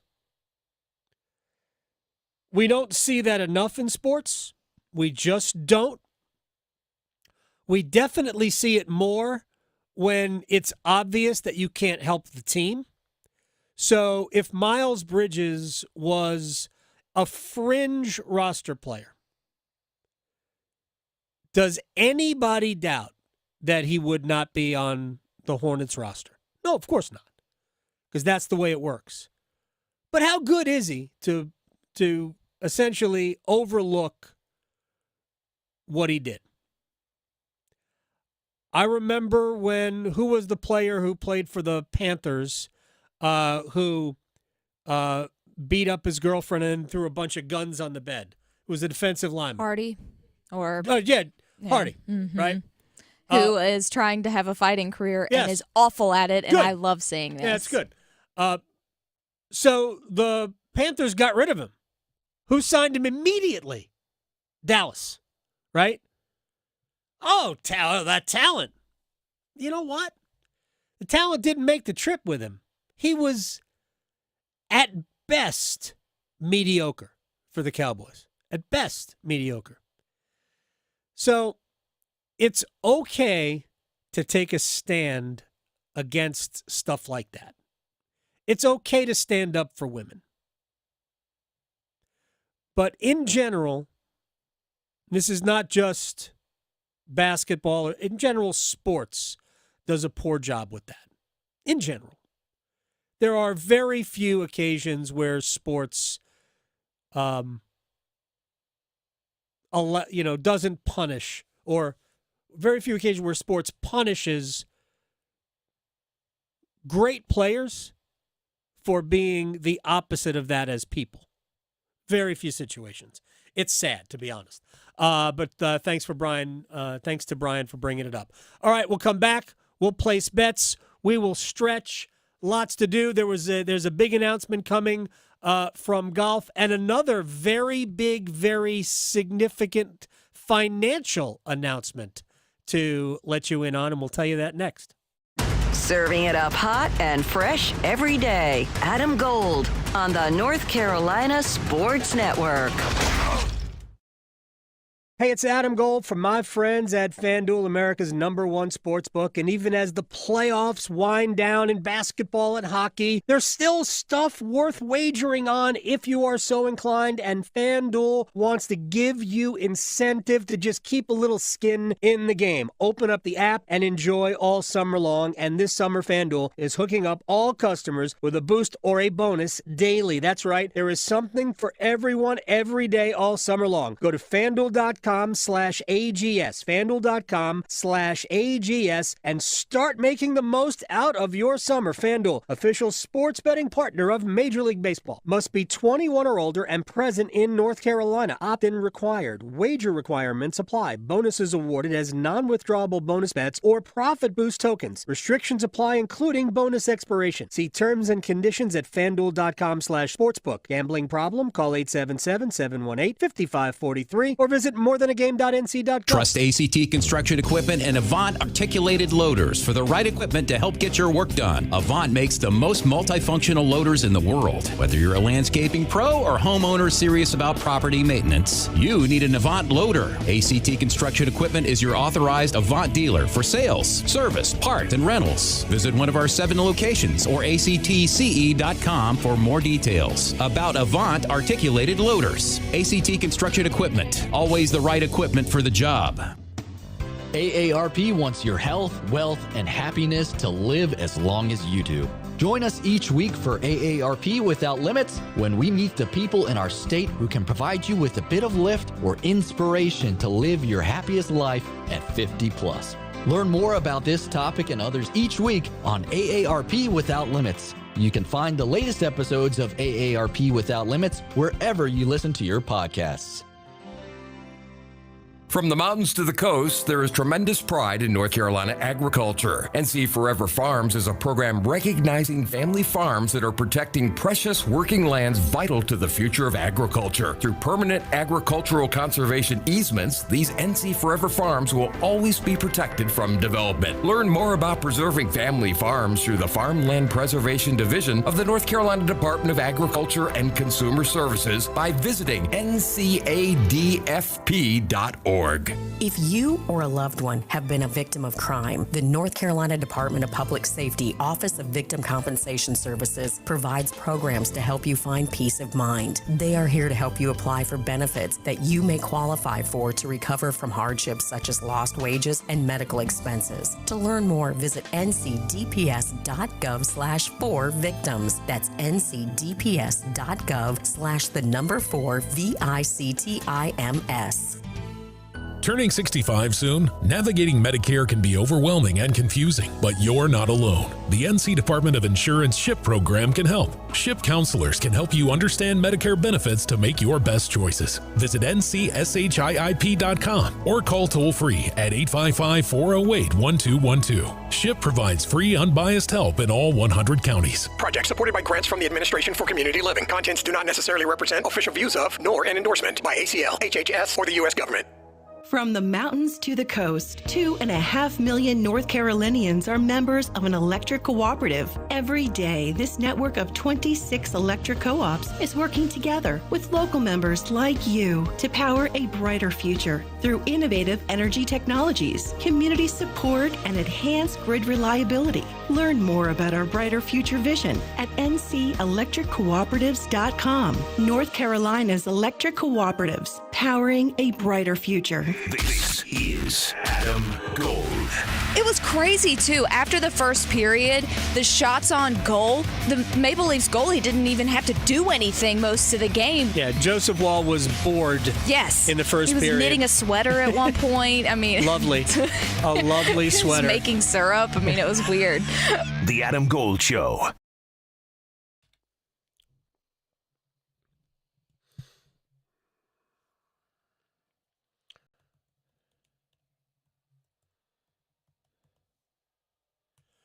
It's the Adam Gold Show. I am Adam Gold. Victoria producing the program. If you're watching on YouTube, you've probably seen me glance up to the right several times, trying to keep an eye on American Taylor Fritz, who is now serving for the quarterfinals and an upset of Alexander Zverev, the 4th seed. So top remaining American in the draw. Taylor Fritz, the 13th seed, dropped the first 2 sets, won the 4th set in a tiebreak, and is now serving 15-love up and 5-3 ahead in the 5th set. This would be an enormous win. It's been, a minute since an American man has won Wimbledon.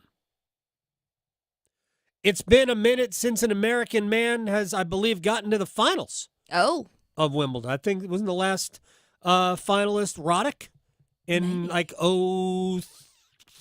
03, 4, something like that. That's a long time. It is a long time ago. I could be wrong, but the men's side of men's tennis, the men's side of tennis in the United States has not been great since the Sampras Agassi era. But we've got a bunch of very good players now. Ben Shelton, who I watched over the weekend, is going to be dynamite, just 21. Taylor Fritz, Tommy Paul, Francis Tiafoe, and there are others. Jack Sock, who's now playing pickleball. But we've had some good players, but nobody who is a bona fide title contender. And we don't have one here, really, but this would be an enormous win for Taylor Fritz. The women have been fine. Yeah. We've had no problem producing incredible guys got to pick up the slack. Women. So, yeah, they do. It's been a while since we've seen that.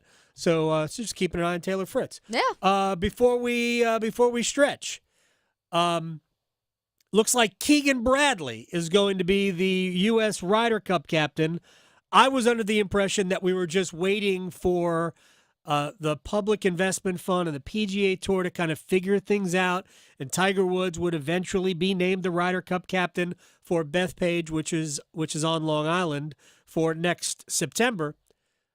But for whatever reason, that hasn't happened, and Tiger is being passed over for the Ryder Cup captaincy. It was a foregone conclusion, I thought, that he was going to get it. It is final. Taylor Fritz, 4-6, 6-7, 6-4, 7-6, 6-3, and your winner and into the quarterfinals of Wimbledon. But Tiger's not going to be it. It'll be Keegan Bradley, who I believe is 0 for 2 on 2 U.S. national teams, played the Ryder Cup twice. But a PGA champion, which has mattered to the PGA of America, and they run the Ryder Cup. Also, Danny Hurley, 6 years, $50 million, new contract at UConn. Wow. I don't think it's as much as he would have made with the Lakers, but 6 years, $50 million to be a basketball coach at UConn. Right. That. And not have to move. Is amazing. Mm-hmm. Wow. Exactly. Wow. Exactly. Time to stretch.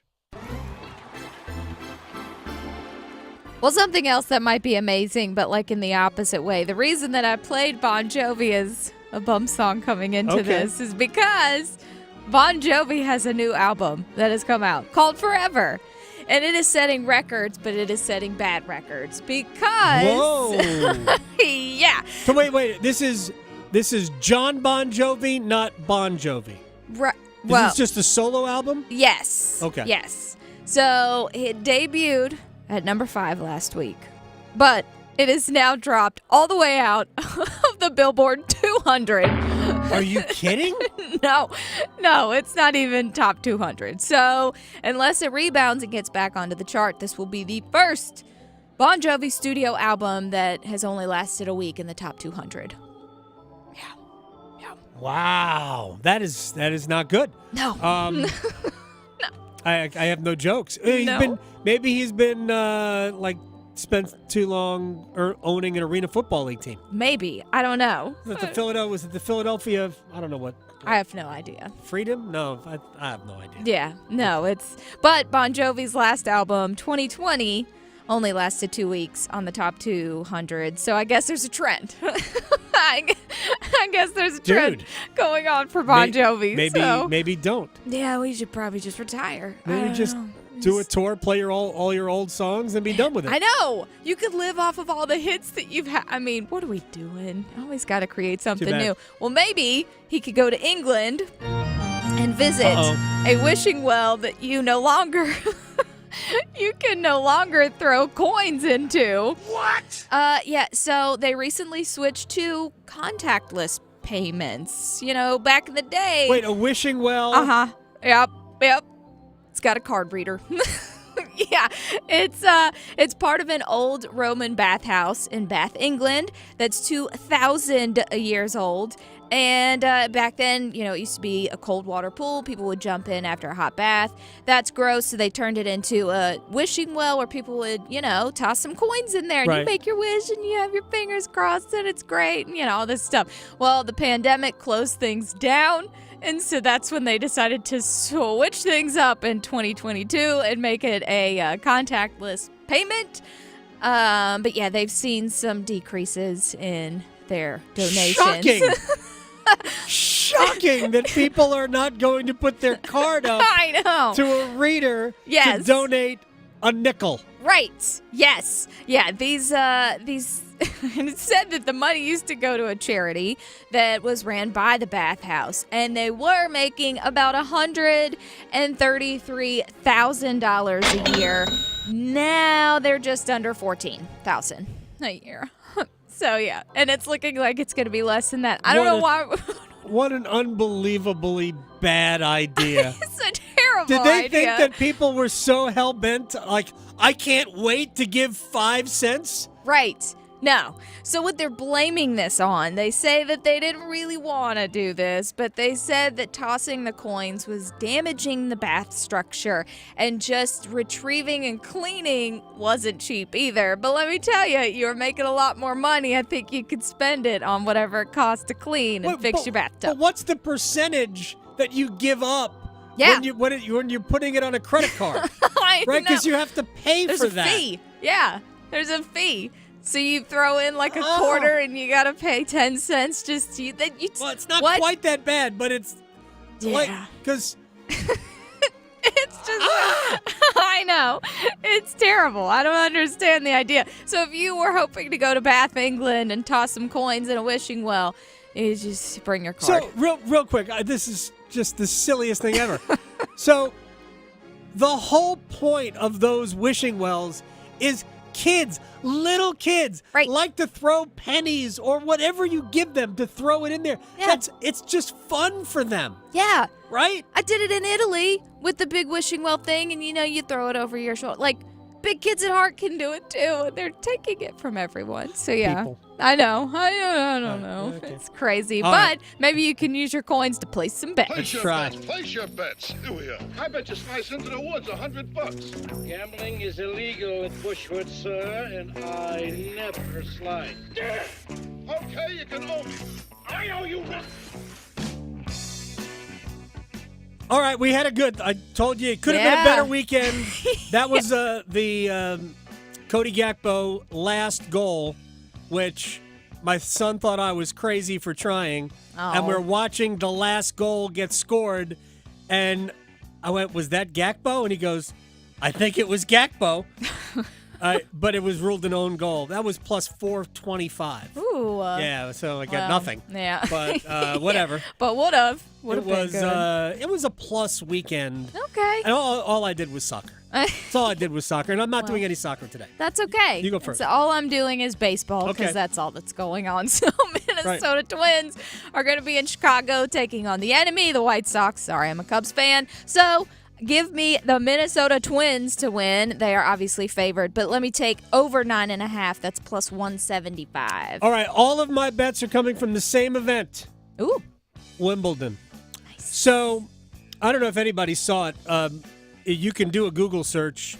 Novak Djokovic did, like, in his press conference after his most recent win, talked about the state of tennis. And I thought it was fascinating. I just bring that up for no reason other than I'm taking Holger Rune to beat Novak Djokovic later on today, plus 225. All right, and so Cleveland Guardians, I know you're talking about them earlier. They're in Detroit taking on the Tigers. Give me the Guardians to win, and it be over 8.5. Maybe people are coming in rested from the weekend. I don't know. So that's plus 185. Top seed for the men's, Yannick Sinner from Italy. He has been mowing players down. He won the Australian Open earlier this year, but I think he loses to Daniil Medvedev. Plus Medvedev at plus 325. Give it to me all day long. We'll give that a shot. And my last one, I don't like this pick because I do like the Braves. I know we got a lot of people here locally that support them. The Braves are going to be in Arizona taking on the Diamondbacks. The Diamondbacks have been sneaky good this season, and I feel like they're going to be sneaky winny today. So give me them. They're underdogs at home, plus 160. All right. I'm going to take a little bit of a chance here. Elena Rybakina, favored over Elena Svitolina. We're going to take Svitolina at plus 230. This is also tomorrow. I don't know. I'm not advising. Raleigh to Boone, Charlotte to Chapel Hill. Your Carolina is covered. Adam Gold on the North Carolina Sports Network. Listen every afternoon for The Drive with Tim Donnelly. Free agency in the NHL, a lot of the dust has settled, but the Canes have left me with one more question. Who's going to score on the second line? Who's going to score on the second line for the Carolina Hurricanes? Because at some point, your defensive system can work, your top line can be awesome, but you need production from that second line. I'm worried. The Drive with Tim Donnelly, 3 to 6 on 99.9 The Fan. Picture this, the perfect summer barbecue. No stress, no responsibilities, just all your friends, burgers sizzling, hot dogs cooking, Pepsi Zero Sugar fizzing, and a backyard of very, very happy people. Oh yeah, we could get used to this. Very, very used to this. Grilling, better with Pepsi. For a limited time, get 2 20-ounce Pepsis for only $4.25 at Refuel. So hurry in and enjoy an ice-cold Pepsi today. Hungry for flavor and value? Then it's Bo time. Nothing slays the hunger beast like some of that bodacious Bojangles flavor. And there's never been a better time to satisfy your Bojangles sandwich cravings than now. With Bojangles Summer Sandwich lineup, you can choose a flavorful Cajun fried chicken filet sandwich, or a tender Cajun grilled chicken filet sandwich, or a crispy Cajun filet club sandwich, or a tasty Bo's chicken sandwich. Make it a sandwich combo and add your choice of a side. Maybe Bojangles seasoned fries, dirty rice, or Cajun pintos. And to complete the perfect meal, Bojangles legendary iced tea. There's a Bojangles sandwich combo for everyone in the family. Summer just doesn't get any better than that. What are you waiting for? You know you're hungry, and you know you want flavor and value. So, it's Bojangles Sandwich Combo time. This is Monster Jam. Witness big air, two-wheel skills, backflips, and all-out racing. It's the only place to see the world's best riders tear up the dirt in your favorite Monster Jam trucks, like Gravedigger, El Toro Loco, Megalodon, and more. It's big-time fun for the whole family. Monster Jam, as big as it gets. Coming to PNC Arena July 27th and 28th. Brought to you by BKT Tires and Ray Clips. Visit monsterjam.com today. They say consistency is the key to success. They weren't wrong. So how about grabbing a beer that's consistently smooth, consistently refreshing, and consistently light? You might just find that the road to success can be pretty enjoyable. Michelob Ultra, the perfect balance of taste and refreshment, and only 2.6 carbs and 95 calories. It's only worth it if you enjoy it. Enjoy responsibly. Anheuser-Busch Michelob Ultra Light Beer, St. Louis, Missouri. Donnelly here for Zero Res. Get 3 rooms Zero Resified. That's carpets cleaned as they could possibly be, starting at just $109, and get a free hallway done on top of that. Just call now at ZeroResRaleigh.com or 919-995-0000. The wait is over. Dell Technologies Black Friday and July deals are live. Check out incredible savings on select laptops and more, like the XPS 15, powered by Intel Core processors. The XPS 15 brings you the perfect balance of power and portability, plus stellar visuals and immersive sound. When you shop online at Dell.com/deals, you'll have access to exceptional tech and electronics, plus free shipping on everything. Don't miss out on Black Friday and July savings at Dell.com/deals. That's Dell.com/deals. This hour of buzzer-beating, nail-biting, edge-of-your-seat sports action on 99.9 The Fan is powered by Ritchie Law Firm Injury Lawyers. Visit GotBryan.com. That's GotBryan.com. WCMC HD1 Holly Springs. Take us with you on radio, web, app, Alexa, and YouTube. 99.9 The Fan, the Triangle Sports leader. With my son, obviously, it's a dream come true for me, being in the NBA alone. I mean, it's always been a dream of his, and for us to be side by side, it's a lot of words of loss, to be honest. I don't know. I mean, the kid has worked so hard to get back to this point. So much has happened over the last year with him. To have this happen less than a year from his incident, to be with our friends and our family, when they announced his name, it was something that was super surreal, and it's kind of our family still don't even have enough words to explain the feeling that we had. It's the Adam Gold Show. I am Adam Gold. Thank you very much for spending a little time with us. Pat Forty, Sports Illustrated, will join us. We're 2 weeks from today. This is 2 weeks from today. Today's the 8th. Let me add, 2 weeks from today, the commissioner of the Atlantic Coast Conference, Jim Phillips, will deliver his State of the ACC address to countless dozens in wherever we are in Charlotte. I'm not even sure what the hotel is this year, but we'll be down there for that. And we'll talk to Pat Forty about the state of not just the ACC, but college football. Florida State and Clemson trying to legal their way out of the league, out of the grant of rights, which I don't think is going to happen.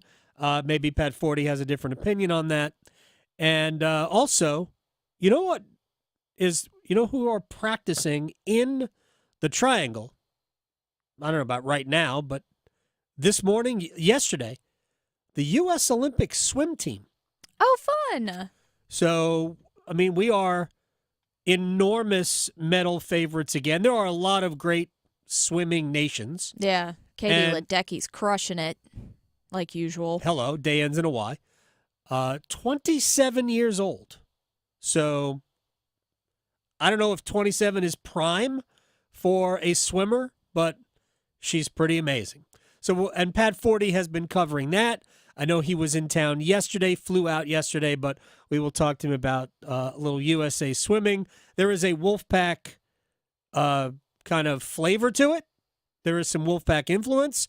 By the way, the University of Virginia has been killing it in the pool and at Wimbledon. The Navarro, who beat Coco Gauff yesterday, is a UVA tennis player. So they have been crushing it, especially in the pool. But we'll talk to Pat Forty coming up in about, a little less than 15 minutes. Right now, time for the Wall of Sound. The Wall of Sound is a function of this studio. There's no doubt about it. All right, we talked about it earlier, but it's worth bringing up again. Steph Curry not going to play with his friend Klay Thompson. The dynasty is over. Clay is going to be in Dallas, and Steph is talking about here whether or not there can be another dynasty in the NBA. I don't think so. I mean, obviously defining a dynasty can take a lot of different looks, but the reason to add on what Coach just said, like, people thought this was over in 2019 when Clay tried to get back on defense with a messed up knee, and we lost that series, and then had a rough year that next year. Like 22 was an amazing championship because we defied the odds and kept things together, and we were trying to maintain that for these last two. So you think that's 11 years of, almost 12 years of championship relevancy built around a certain core, knowing what KD was, for those 4 years as well. So a long-winded way of saying I don't think so. Yeah, but I'm not sure those are the reasons. I mean, you can get lucky again. I mean, Clay is probably a borderline Hall of Famer. Some people will say, of course, and some people will say, I don't know. Draymond Green's a borderline Hall of Famer. Some people, just like I said about Clay, we all know Steph's going in, KD is going in. They had other great pieces around them. See, that's what it's going to take. And I don't think you have to look any further than the Boston Celtics to think, man, if they were just a little bit better when it counted, they might have 3 titles already. So the salary cap makes it more difficult. But if you can get useful depth pieces, and Boston's got that, if you can get youthful depth pieces and you stay healthy, you can put together a rivalry in any sport. And I think for the most part, until the injuries did set in, Durant was part of that injury, and Klay Thompson actually happened really at the same time. Warriors could have gone even further. But I think it's possible. I don't think it's out of the realm of possibility. LeBron, or rather, let's go to the coach, Steve Kerr, who's coaching not only USA basketball, but obviously still the coach of the Warriors, and he will not have Klay Thompson anymore. When the season starts next year, it's going to be really weird. And I know we're all going to have that date circled when he comes back to Chase. And that will be one of the strangest, most emotional nights of all of our careers, for sure. I mean, it's going to be really super weird for fans of the Warriors. That team is a shell of what it used to be. I know they're trying to retool. They made some moves to get younger, better. I don't know. Klay just wasn't the same. But they should have probably moved on from Draymond the year before. I just don't see the value Draymond brings on a game-in, game-out basis. All right, so LeBron James will get a chance to play with his son, Bronny. And Bronny had his first Summer League game. And let's start with how Bronny felt going into the game for the first time. Yeah, of course. I mean, every first game that I, step on the next level, it's always some butterflies in my stomach. But as soon as the ball tips and we go a couple times down, then it all goes away, and I, just playing basketball.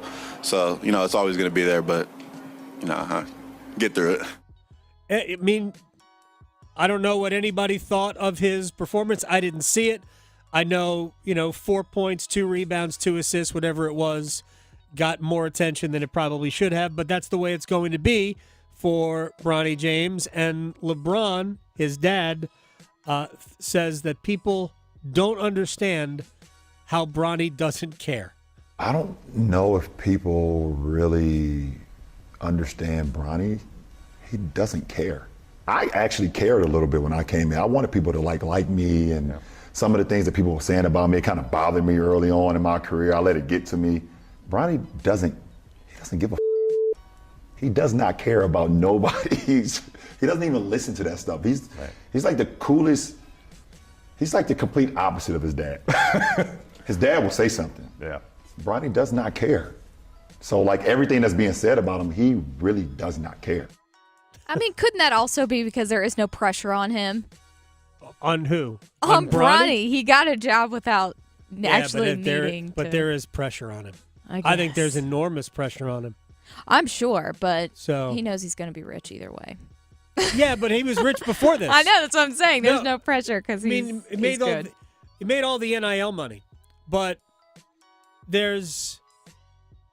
I don't think it has anything to do with money. I really don't. He wants to prove people wrong. There have been very few people that haven't had something public to say. Why is this guy getting this? I'm like, yeah, I mean, nepotism happens. Jack Collinsworth has a job on TV. All you need to know. Like, yeah, he's not bad, but there's nothing that separates him from anybody else but, Chris's kid. That last name. Let's put him right on NBC. Sounds Whatever. familiar. Like, Noah Eagle, by the way, is a phenomenal talent. Not even criticizing that. But how did he step into the booth? Yeah. We get it. Mm-hmm. Kenny Albert. We get it. So, yeah, nepotism, it's not unique. Oh, no, it's not. It's just not unique. All right.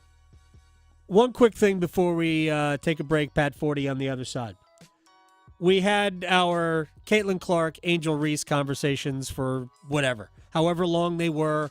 Who's responsible? Blah, blah, blah. Is it just Caitlin? No, whatever. That was really not about basketball. Now, we can have a conversation about basketball. One of them is going to be Rookie of the Year, and nobody can say right now who it's going to be because they're both putting up incredible statistical numbers. Shimmy Gray Miller, who is an analyst for the Chicago Sky in the WNBA, says, why can't people just like both? You couldn't be a Magic and a Larry Bird fan. Right. You couldn't be a Kobe and a Michael Jordan fan. You couldn't be a LeBron and a Kobe fan, right? Like, that's what we do. And I think you can appreciate, like, what Caitlin Clark did today. She had a triple-double, the first, rookie in the WNBA history to have a triple-double. I respect that. I think that's incredible. I can appreciate Caitlin and appreciate, Angel for what they're both doing. They play two totally different positions, so I think to continuously pit them against each other also is silly. Yeah, we talked to Bomani Jones about this. They don't play against each other. Like, they'll never guard each other. Their teams have played against each other and will continue, although they will be teammates coming up in about 2 weeks at the WNBA All-Star Game when they will go up against the U.S. Olympic team, and maybe the Olympic team snubbed Angel Reese at least as much as they snubbed Caitlin Clark. Anyway, when we come back, Pat 40 on the state of the ACC, Commissioner Jim Phillips, where we all go, and USA Swimming. Maybe this is the dream team. Next. Going beyond the box scores. Adam Gold on the North Carolina Sports Network. Listen every afternoon for The Drive with Tim Donnelly. Free agency in the NHL, a lot of the dust has settled, but the Canes have left me with one more question. Who's going to score on the second line? Who's going to score on the second line for the Carolina Hurricanes? Because at some point, your defensive system can work, your top line can be awesome, but you need production from that second line. I'm worried. The Drive with Tim Donnelly, 3 to 6 on 99.9 The Fan. Hey, John, why so glum? I just got let go. The company's downsizing. This is the third time in the last 2 years. I'm done with this. Have you thought about My Computer Career? I've heard they can train you for a career in IT in just a few months, including cybersecurity and the basics of AI. And you don't need prior training or experience. Now that's a recession-resistant career. Wow, thanks. I'll check them out. Go to mycomputercareer.edu and take the free career evaluation. mycomputercareer.edu. Financial aid is available for qualified students, including the GI Bill. Organize easy. Organize tough. Custom Customize your work truck or van with upfit solutions from Van Products. Steel and aluminum shelving, toolboxes, data files, cabinets, drawers, conduit carriers, ladder racks, everything safe and secure. Everything built as unbreakable as you by Adrian Steel. Backed by the best warranty in the business. 3 years, 36,000 miles. Everything custom installed by Van Products so you know it's done right. From a single work rig to a fleet, choose custom installed upfit solutions from Van Products. Doesn't the North Carolina Education Lottery Winners Club give the best massages? I've never felt so relaxed. Thanks to this month's scratch-offs, this is our life now. It's like winning again and again and again. New $80 million cash blowout and triple red sevens mean new winners. The Winners Club awaits. Must be 18 to play. Approximate overall odds of winning range from 1 in 4.28 to 9.95. Problem gambling helpline 877-718-5543. Adam Gold in studio with my man Patrick Day from the Aluminum Company of North Carolina. All right, everything for the exterior of your home. Do you have a favorite? I have a favorite, yeah. I want to hear it. So windows, doors are my favorite products. The reason why is because we are the best at installing them. You know, there's 1,000 different types of windows on the market, doors on the market, different people installing them, different companies. I don't care how good a window you get. If it's not installed properly, it's not going to do you a bit of good. I always tell people, if you buy a submarine window, the best one in the world, and you have me put it on a submarine, you don't want to get in that submarine. I don't want to get in the submarine either way. I hear you. So anyway, so that's the thing I say. So it's really important that you have things installed properly. We've been around since 1961. We've got a 4.9 out of 5-star Google review ratings, over 800 reviews. Give us a call. We'll come out and give you a free no obligation estimate. It's the Aluminum Company of North Carolina. You can find them online at aluminumcompany.com. Batter up. Theater Raleigh presents Bull Durham, a new musical playing Duke University's Reynolds Industries Theater in Durham, September 10th through the 22nd. Based on the classic movie, the film's original screenwriter Ron Shelton has adapted the story for the musical, so you can follow Crash Davis's Durham Bulls story and his romantic love triangle in a new genre. The perfect blend of comedy, drama, and steamy romance. Get your tickets for Bull Durham, a new musical, today. Details and ticket info at theaterraleigh.com. Do summer projects your way with 4th of July savings from the Home Depot. With free delivery on over 2 million items, you can make the most of summer grilling and dig into gardening. Plus, get same-day delivery on thousands of products like power tools and storage to tackle any last-minute garage project. Summer your way with 4th of July savings from the Home Depot. How doers get more done. Order select and stock items by 4 p.m. subject to availability. This is Adam Gold. Subway Series, Game 2. Mets, Yankees should be fun. Good luck to the Yankees, not at all. The Mets are underdogs at home, plus 110. No respect at all for the team that is playing the best baseball in the month of June. How McRude. The Adam Gold Show.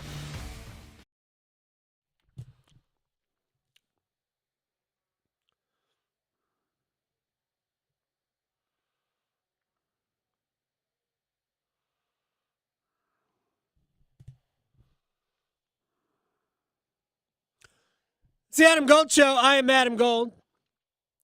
Couple of things that have come to me through the Twitters at A Gold Fan, and we'll track down Pat Forty here in just a couple of minutes. One was a question about Carolina. The Hurricanes have 3 unrestricted free agents. We talked about the Canes earlier, and they've got roughly, let's just say, between $13 and $14 million to spend, depending on whether or not Carolina carries 1 extra skater or 2 extra skaters, anywhere from 13 to 14 million in cap room. They've got Jarvis, Natchez, and Drury to sign. And they're all, whether Natchez is a big part of this team, somebody will replace Natchez as a big part of this team if Marty is moved in a deal. So can you get those 3 players in for combined, let's say, $14 million? I think $14 million is probably a stretch. Probably a little bit of a stretch. So if you figure that Drury is going to be, my guess is between 1.5 and 2, right? I think on an average annual value. My guess is that Drury is a 1-year deal, but it could be 2 or 3. But I think the average annual value is going to be somewhere between 1.5 and 2. Maybe you do a 3-year deal, and it's 6 over 3, maybe 5 over 3, and it kind of escalates. I don't know how it would all work out. Maybe it's, who knows. Then you've got Natchez. If it's a 1-year deal, my guess is it's around 6. If it's longer than that, probably a little bit higher. Same with Seth. You could always bridge Seth Jarvis, although I think that would be a mistake because he's part of your core, so don't wait. So get it done now so you don't have to worry about it, a couple of years from now. But if you lowered the, if you did a 2-year deal, you could probably lower the money out significantly to where it would give you some more flexibility, but you're going to pay for it down the road. So if you did, let's just say 2 times 6 for Seth, that would give you more flexibility to do nothing. You can get Natchez and Drury and probably still be within the salary cap without having to do anything else.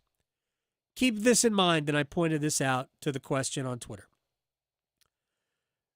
It's possible that Jesper Foss can't play, so that's long term. That would be $2.4 million taken off your books. And it's also possible that the Hurricanes clear space with another move. Does Yevgeny Kuznetsov want to play? Does he want to play here? It was sporadically good. There were times where you're like, that's why we got him. And then there were many games where he was utterly invisible. It's $3.9 million. And you'll hear this in the rewind coming up later on, and I don't know if we'll play this particular part, but we talked to Corey Lavalette. And Corey has been easily the most ardent supporter of Jesperi Kotkaniemi. I am not, but I do recognize that he can be an effective player in a certain role. But that role isn't worth $4.82 million a year for another, 6 years? Could Carolina move that contract somewhere? Do they just buy him out? You can buy him out for a third. So it would cost Carolina basically $1 million a year. Now, for the next 12 years. But lowering your cap hit by $3.8 million might have some benefits to Carolina. Anyway, there are options available to them to clear more cap room.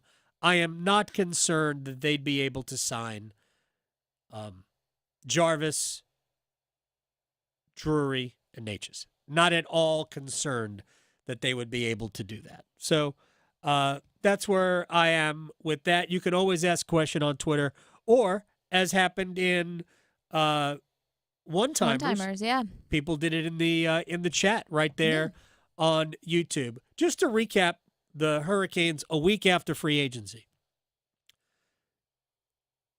The defense, I think they did a great job in. I mean, it's not going to be as good. You lose Brady Shea and Brett Pesce. There's no way you are going to be as good, as solid on the blue line as you were last year. But because Dmitry Orlov and Jalen Chatfield, during the playoffs, was arguably their best defensive pairing, I don't think the drop-off is going to be as significant. The only way it is if Shane Gostisbehere and Sean Walker just can't play. I don't think that'll happen. Anything is possible. But as long as they're at least solid as a third pair, I think Carolina is going to be pretty close to what they were a year ago on the blue line. Honestly, they might even be a tick better offensively in their top 4 because I think Chatfield is a huge upgrade offensively over Brett Pesce. Where Carolina probably takes the biggest step back, not probably, where they do take the biggest step back, is in the forward group because, yes, you lose Gensel, you lose Teravainen, you lose Nason. 3 pieces of your power play, right? But you don't replace them with anybody among the forwards that you brought in that is even a reasonable similarity. The closest you get, I believe, is a Jack Roslovic maybe for Steph Nason. And Roslovic isn't known for having that kind of, net front ability, the innate ability to score garbage goals, all of that. What Roslovic is a very good skater. And I think he's a decent playmaker, but he's a very good skater, a better skater than Nason. Carrier brings some physicality, but he has a hard time staying in the lineup. Tyson Yost, Eric Robinson, still have Brendan Lemieux. Anyway, my point is that the Hurricanes subtracted a lot from the forward group. So ultimately, they're going to need Natchez to come in or somebody else to come in and be Natchez and replace what he provided last year in terms of offense. But ultimately, Carolina needs Andrei Svechnikov to be great. Not very good. Andrei, you are needed to be great. That is the mission. We'll take a break. We'll come back. We'll rewind. You'll hear from Corey Lavalette about his thoughts on the Hurricanes as well, and more next. Raleigh to Boone, Charlotte to Chapel Hill. Your Carolina is covered. Adam Gold on the North Carolina Sports Network. ACT Construction Equipment is proud to be your certified local Takeuchi dealer in Charlotte, Winston-Salem, Asheville, Wilmington, and Myrtle Beach. Takeuchi has long been a world leader in the compact construction industry. Let ACT Construction Equipment help you find the right machine for the job. Our full line of excavators, track loaders, and attachments are designed for low maintenance and high productivity. Stop in today for a demo or visit us online at actce.com. ACT Construction Equipment, your authorized Takeuchi dealer. When the power goes out, your life is disrupted. Heat, air conditioning, refrigeration, phones, all gone. Be prepared for the next outage with a Generac home standby generator. After sensing a power outage, a Generac generator automatically restores your home's power, whether you're home or away. Power your life with a Generac home standby generator. Act now for a free 10-year warranty on a Generac home standby generator. Terms and conditions apply. See more at alternativepower.com. Alternative Power, North Carolina's Generac experts.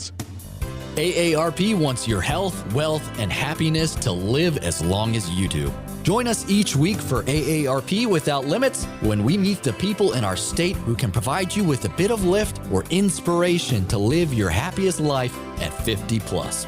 Learn more about this topic and others each week on AARP Without Limits. You can find the latest episodes of AARP Without Limits wherever you listen to your podcasts. From the mountains to the coast, there is tremendous pride in North Carolina agriculture. NC Forever Farms is a program recognizing family farms that are protecting precious working lands vital to the future of agriculture. Through permanent agricultural conservation easements, these NC Forever Farms will always be protected from development. Learn more about preserving family farms through the Farmland Preservation Division of the North Carolina Department of Agriculture and Consumer Services by visiting ncadfp.org.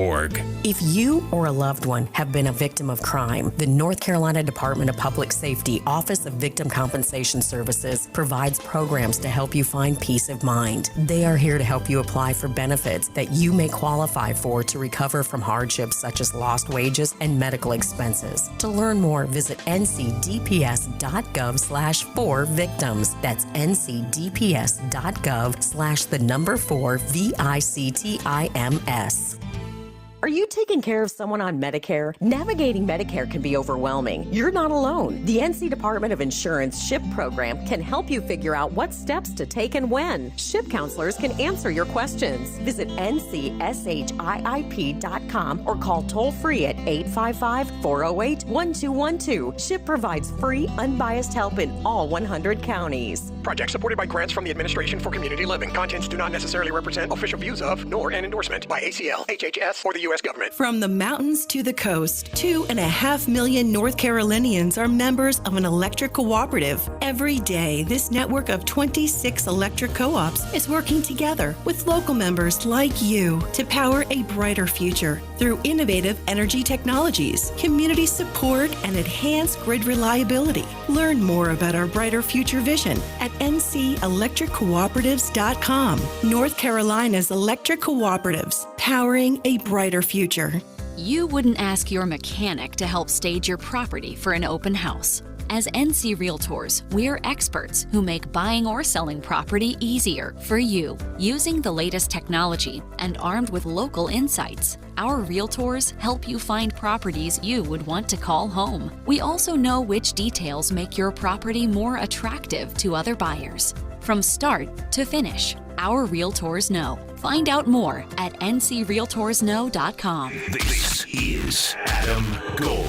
I had no idea John is a Cubs fan, too. Yeah, I think that's a prerequisite to being the head coach at Duke. I made one comment about the Cubs to Mike Krzyzewski, goes back a while ago, talked about the pitching staff, and he goes, yeah, but I don't trust Victor Zambrano.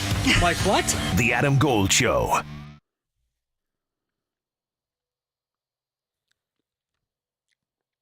It's the Adam Gold Show. I'm Adam Gold, Victoria producing the program. 2 weeks from today, the commissioner of the Atlantic Coast Conference, Jim Phillips, will give his State of the ACC address at ACC Football Media Days in Charlotte. It might be must-watch TV, if it is at all. I don't know. For people outside the league, just to see what Jim Phillips is going to say, knowing that Florida State and Clemson are actively suing to try to get their way out of the league. Pat Forty from Sports Illustrated, he might have some interest. Also, the Yahoo College Football Podcast, which is incredible. And we're going to talk some USA swimming, since Pat was just here with the Olympic team who was practicing over at the Cary Aquatic Center. How are you, sir? Hey, doing well, Adam. How are you? Doing very well. What is your level of interest in what Jim Phillips is going to say 2 weeks from today? Oh, high level of interest, no doubt about it. It's been a heck of a year since his last football media days. You're getting sued by the two most traditional football members. You've added 3 other members. Everything is kind of on a razor's edge, it seems like, nationally in the state of affairs. And the old Chinese curse, may you live in interesting times. Jim Phillips is living in very interesting times. Yeah, look, I've spent a lot of time with him. Maybe not as much as even somebody like you, but I've spent enough time with him. He is a dynamite human being. I'm not sure that he signed up for all of this, but it's his job right now, and I'm not sure he's the right guy for what the ACC has had to deal with, because I think he's swimming with sharks. He doesn't appear to be that kind of a guy. I think he's trying to navigate this with an old school collegiate mentality. And I'm just not sure you can operate that way anymore. I wouldn't disagree with a syllable of what you said. I really like Jim Phillips. I mean, he is, I think, one of the better people in college athletics as it becomes increasingly more soulless and mercenary. He's not that guy, but from a conference welfare standpoint, maybe you do need that guy. I'd still like to think that he can guide the ACC successfully, prosperously for a long time. But yeah, he's got when your 2 biggest football brands are openly at war with your conference and things are changing so rapidly, what is the best strategic, unemotional, bloodless sort of approach to this that you could have. And I don't know. It's a tough situation for him and for the league. And there's just no easy answers to it. And I'm not sure Florida State and Clemson even want easy answers anymore, or even hard answers. I think they've kind of made up their mind. The question remains, obviously, where are they going if they're going to go? And can they make it work? How expensive will it be to get out? And then where are they going? Pat Forty is joining us here from Sports Illustrated, and that was my next question for both of them. And Florida State is more militant about it than Clemson. Maybe it's because Clemson's an original member of the ACC. I don't know. I think they're both probably kidding themselves if they think that the legal route is the way they're going to do it. I think they're trying to force settlements. I don't know that the ACC's got incentive to settle. Because I think their legal cases, everybody I've talked to has said their legal case is rock solid. What do you see the way out for those two schools are, and how long does it take? Yeah, that's one of the reasons this has been so perplexing to me is there just doesn't seem to be that's clearly what they're going to do. Obvious successful resolution to this. I don't think they can win in court. I agree with you that this may just be like we're gonna make the relationship so bad that you're gonna throw up your hands and say just go, right? And maybe we get a discounted rate on getting out of the league. But again, there has to be a landing spot, and we'll see. I mean, if everything blows up, then the SEC may change its mind, but the SEC is not sitting there clamoring, saying, "Man, we really want Florida State and Clemson." Not at all. I don't think the Big Ten necessarily is either. Now, if it comes to pass that the ACC is going to break up, and then things change, and then first of all, everybody fights over North Carolina, right? And perhaps Virginia as a sidekick or whoever, and then the next decision is, well, if they're going, then we will take Florida State and Clemson as we continue to further, divide up the continent here. But there's just it's expensive, it's acrimonious, it is long term, and there just doesn't seem to be an automatic win in this for Florida State and Clemson. Pat Forty is joining us. Final question about this, and then I want to ask you about the U.S. swim team, again, practicing over at the Cary Aquatic Center. Do you think Florida State and Clemson are out of the ACC before everything blows up and the top tier of college football and the structure might not be identical, but looks more like the Premier League or a European football system with maybe 40 schools all playing at a top level and everybody else playing below it? Yeah, in terms of which comes first, I don't know. It seems to me that we're, I think one has to happen before the other happens, really. I mean, I think the ACC is the trigger point for the Premier League top 40 or whatever. And so I would guess they would have to go first. That again, does that trigger North Carolina and or other schools and obviously Notre Dame? But when that happens, I don't know. You can look at contracts and kind of game out. Okay, we've got a 6-year college football playoff contract. Okay, that sounds like about a time when you could break the model and try to rebuild it. The ACC, obviously they've got a bit of a milestone in February, but I don't think anybody's expecting that's going to turn into an Armageddon scenario for the ACC. But then 2027, could that be a time? I'd say 4 to 6 years. We're looking at probably that next, and I wouldn't say last radical change, but kind of the next huge one that probably does bring us closer to a 40-team, 2-league mega power. Pat Forty is joining us here. What it does give us is Tiger Woods, ACC legend, Michelle Wie, ACC legend, Katie Ledecky, ACC legend Pat Forty. That transitions us to the U.S. swim team. I don't even know how to compare it to past teams like with Michael Phelps or some of them. Is this as strong a team? You cover this sport better and probably more frequently than anybody. Is this as good a U.S. swim team as we've ever put out?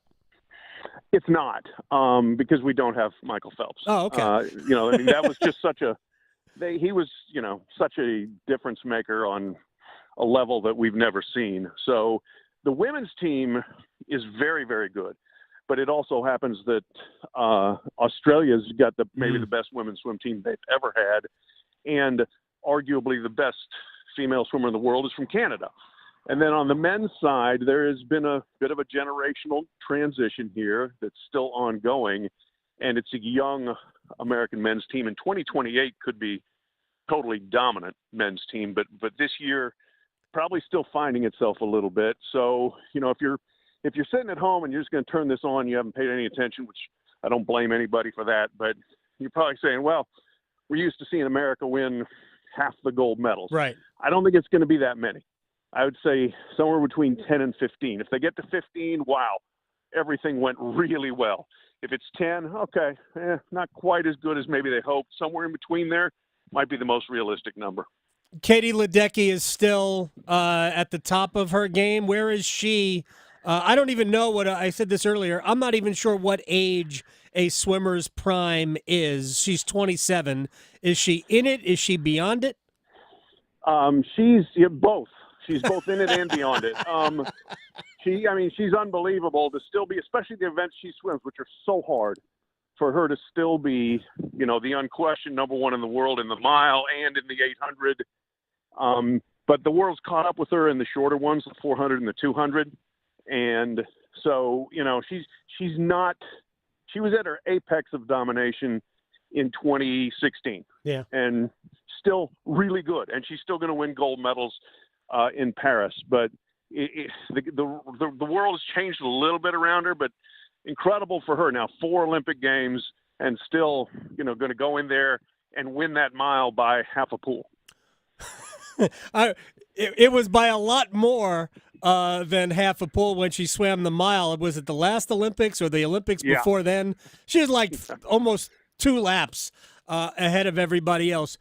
About Katie Ledecky, but this also folds back to your roots really covering college sports. And I don't think that anybody at the NCAA, because I don't think they're smart enough, I don't even know what the right word is. They don't think this way. But I wonder if they regret all of the athletes that were in the Olympic sports that could have been Olympians but also still been college athletes. What would it have been worth to the NCAA if Michelle Wie had been allowed to play golf at Stanford? I'm sure you've thought about it. What do you think? Yeah, isn't it amazing? I mean, truly, like the NCAA ran off some of the best, brightest people they could have had in their sports system. I mean, Kayla Ledecky swam 2 years at Stanford and then turned pro. Right. She could have swam 2 more years. Michael Phelps never swam at all in college. He was pro the whole time. I mean, these are people that could have absolutely popularized fringe sports. Like, oh my God, I'm going to go watch Michael Phelps in a college meet. Of course. Yes. I'm going to watch Michelle Wie tee it up in a college invitational. And, because of being short-sighted, stubborn, archaic, the 1950s model amateurism was not going to be toppled until, of course, it was. And now we're seeing, how things could have been if they had had any amount of foresight or reasonableness, 10, 15, 20 years ago. And now we're headed for what I think is likely employee status for athletes, and who knows what happens. I think we all know schools will jettison some of the sports that don't make them money, even though they could still afford to keep them. Yeah, I mean, that's the huge next set of decisions that have to be made. And I mean, for your listenership sitting in one of the hotbeds of Olympic sports from a collegiate standpoint. North Carolina State, Duke. I mean, schools that are great in a lot of sports. Could they be faced with saying, you know what? We like these, we're good at them, but now we're going to get rid of these programs. I mean, it'd just be, I think, a terrible, terrible moment, but we know what pays the freight. Yeah. And we know what gets priority, and it's football and it's men's basketball, and that's not going to change. And they've all got to pay for the $20 million annual payout, not to mention the penalties they're going to have to pay. Reese Brantmeyer, by the way, North Carolina tennis player, is starting a class action lawsuit to be able to get prize money for playing in professional tennis events. She's a player at UNC, wants to be able to realize some of that. We can pay athletes directly, but they can't earn money in professional events. It doesn't make great sense to me. Pat Forty, I appreciate your time. Thank you so much. At @Pat40 on Twitter from Sports Illustrated. Take care, man. I'll talk to you soon. Hey, my pleasure, Adam. Thank you. You got it. Pat Forty here on the Adam Gold Show. Don't know. I actually texted with Reese Brantmeyer's attorney, who was a guest on this program, Jason Wilson, I believe his name, last week. And I said, what are the chances that she'll be able to play in the U.S. Open and earn anything from it? And he goes, nah, I don't think so. But this is probably a long game that they are playing, but why not? So I think she would have earned $49,000 in a previous tournament that she wasn't allowed to take and maintain her college eligibility. Meanwhile, we're paying athletes. Well, isn't this the living, breathing definition of NIL? Yeah, pretty much. Pretty much. I mean, it's just the living definition of NIL, and she can't take advantage of it. Makes no sense. Oh, well. All right, let's rewind.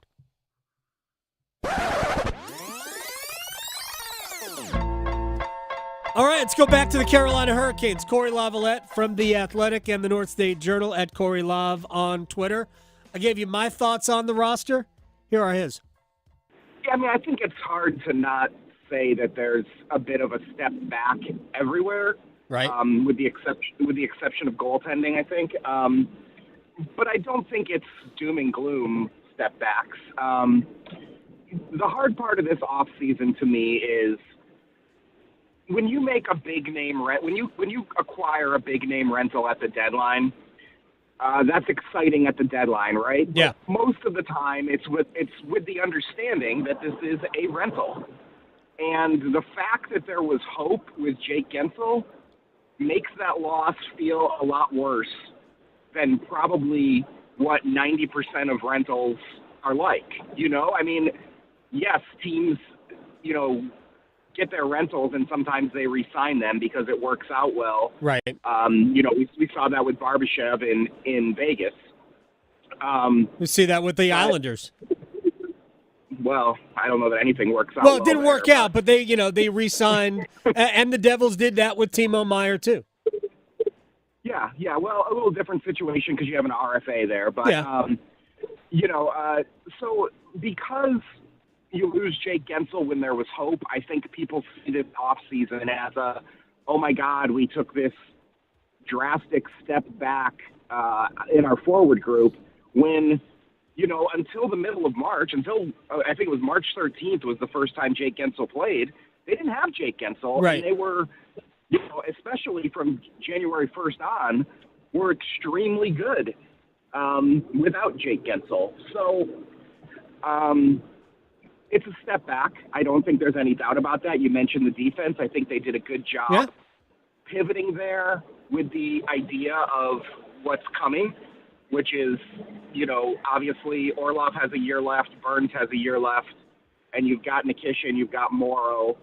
So you've kind of set yourself up for the future as well as still being good this year and giving Morrow the experience he probably needs in the AHL. I'm going to assume that's where he – I think they keep him there versus Ty Smith if they want to carry a seventh defenseman.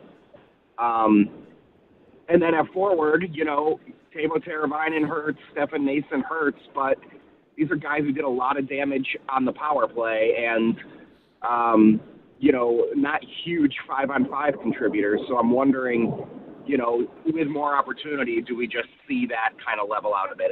It's going to be super interesting. I mean, it's a different team for sure, but I would say step back, but not as bad. Not as bad as everyone wants to make it out to be. All right. The Teuvo Teravainen thing is an every situation miss. Now, I said this last week. I think the Hurricanes made the decision that Teuvo Teravainen would not be re-signed before last season. They were clearly not going to trade him. I think they would have used him in a trade if they had to. They nearly, apparently, they offered Martin Necas in trades. But obviously it never came to that they were giving up one of their core pieces. They did give up Michael Bunting. But Teravainen is a penalty killer, a power play guy, and an even strength guy. Nason is definitely the power play guy. Brady Shea is also, that's, 5-on-5 offense that you had to replace as well, not to mention Jake Gensel. One more thing from Corey Lavalette. And this is about Martin Necas. Will he be on board with what the Hurricanes need from him, and can he basically go out and resurrect his career, or can you get something for him that will replace that offense? I mean, my gut tells me right now that it's probably likely that he's going to have to. He's going to either go to arbitration or, they're going to walk right up to arbitration and get a deal done. But that he's going to have to come back because the market has kind of dried up. There are a couple guys out there, but does Patrick Laine make you better? And I mean, we already know that Columbus isn't the destination that Necas wants. So. That doesn't really work. Nikolai Ehlers is a great player, but you're not going to trade Necas for a guy who's right on the brink of unrestricted free agency, at least not him alone. I think right now the way it looks like he's going to come back. He had a chance to go somewhere else, and it wasn't, it sounded like there was a pretty close to a deal with Columbus, and that maybe he didn't want to be in Columbus. Right. So, with all that going on, then, I guess you could say he had to decide, would I rather be in Columbus or in Carolina? And, I guess can he be really that upset about it if he turned down a place to go to? All right. I think Necas is going to be one of the fascinating stories to cover for us over the next 2 weeks. I don't think they can wait very long. The arbitration cases come up pretty quickly in this month. Like, we're about 2 weeks away from arbitration cases being heard. And I don't think Carolina's going to arbitration. I think they're either going to sign him or they're going to move him. But I've said this before about Necas. I think he truly wants to be a great player. I think he does. Does he make mistakes? Yeah, a lot. He does. So does his buddy Andrei Svechnikov. Nobody has questioned whether or not Andrei's got the desire to be a great player, is willing to do what it takes. He's a hard worker. Necas is kind of the same way, right? He's in great shape, always is. He plays hard. He doesn't always do the right thing, just like Andrei. So the difference between the two is that it looks like Andrei is more committed to playing Carolina's style. Could Necas look at his buddy, and they are good friends, and say, you know what? That's the way I need to play. If he can do that, and I'm not talking about taking the silly penalties, Marty. We don't need two of you. But play with a little bit more physicality, which we saw from him in the playoffs. And I thought we saw a better version of Necas. He's not going to be a center here. If it's only about playing center, it's going to happen somewhere else. But I think he's going to be here. I think he wants to truly be a great player. I'm not worried about if you paid him, would he put forth the effort? Just like I'm not worried about that with Andre or Sebastian Aho or Seth Jarvis. I think the best case scenario for Carolina is that they get the best of Necas. I just don't know if they're going to do that. I don't know if they're going to, if they're willing to take another year or two to see what happens. But to me, that's the best case scenario. If you move him, you must replace that offense in that deal. Now, I know that there are plenty of stories out there that the Hurricanes are pushing hard for Nick Ehlers, who is a winger for the Winnipeg Jets, a very good two-way player, not quite the flash that we see with Necas, doesn't have the offensive ceiling that Necas has, but has a higher floor because of his commitment to playing two-way hockey. He's a little older than Necas. He also has just 1 year left on his contract before he is an unrestricted free agent. That is a negative for Carolina. So if you made a deal like that, you'd almost have to know that you could re-sign him, or you have to get something else of value. So if you can't re-sign Nick Ehlers, then you got something else back. Now, I know they're having a hard time with a prospect who didn't sign coming out of college. I think they control his rights for another year, but much like Carolina was with Adam Fox, where they traded him away, maybe they're going to do that same thing. I don't know. And this is all speculation. But I do know the organization has liked Nick Ehlers. I talked to this organization, not the last one, because somebody said, oh, you mean the organization that drafted Hayden Fleury over him? I'm like, different regime, my man. Sorry. That regime is half out of hockey and half in Seattle. But this organization has always liked Nick Ehlers, the player. And he would fit. I think he would fit for Carolina. I'd love to have him fit with Martin Necas, but it would be an either or. All right, so we're done today. We'll obviously keep you up to date on everything the Hurricanes are doing. Congratulations again to Doug Worf, the new president of the Carolina Hurricanes. Victoria, thank you very much. See everybody tomorrow on the Adam Gold Show. Serving it up hot and fresh every day. Adam Gold on the North Carolina Sports Network.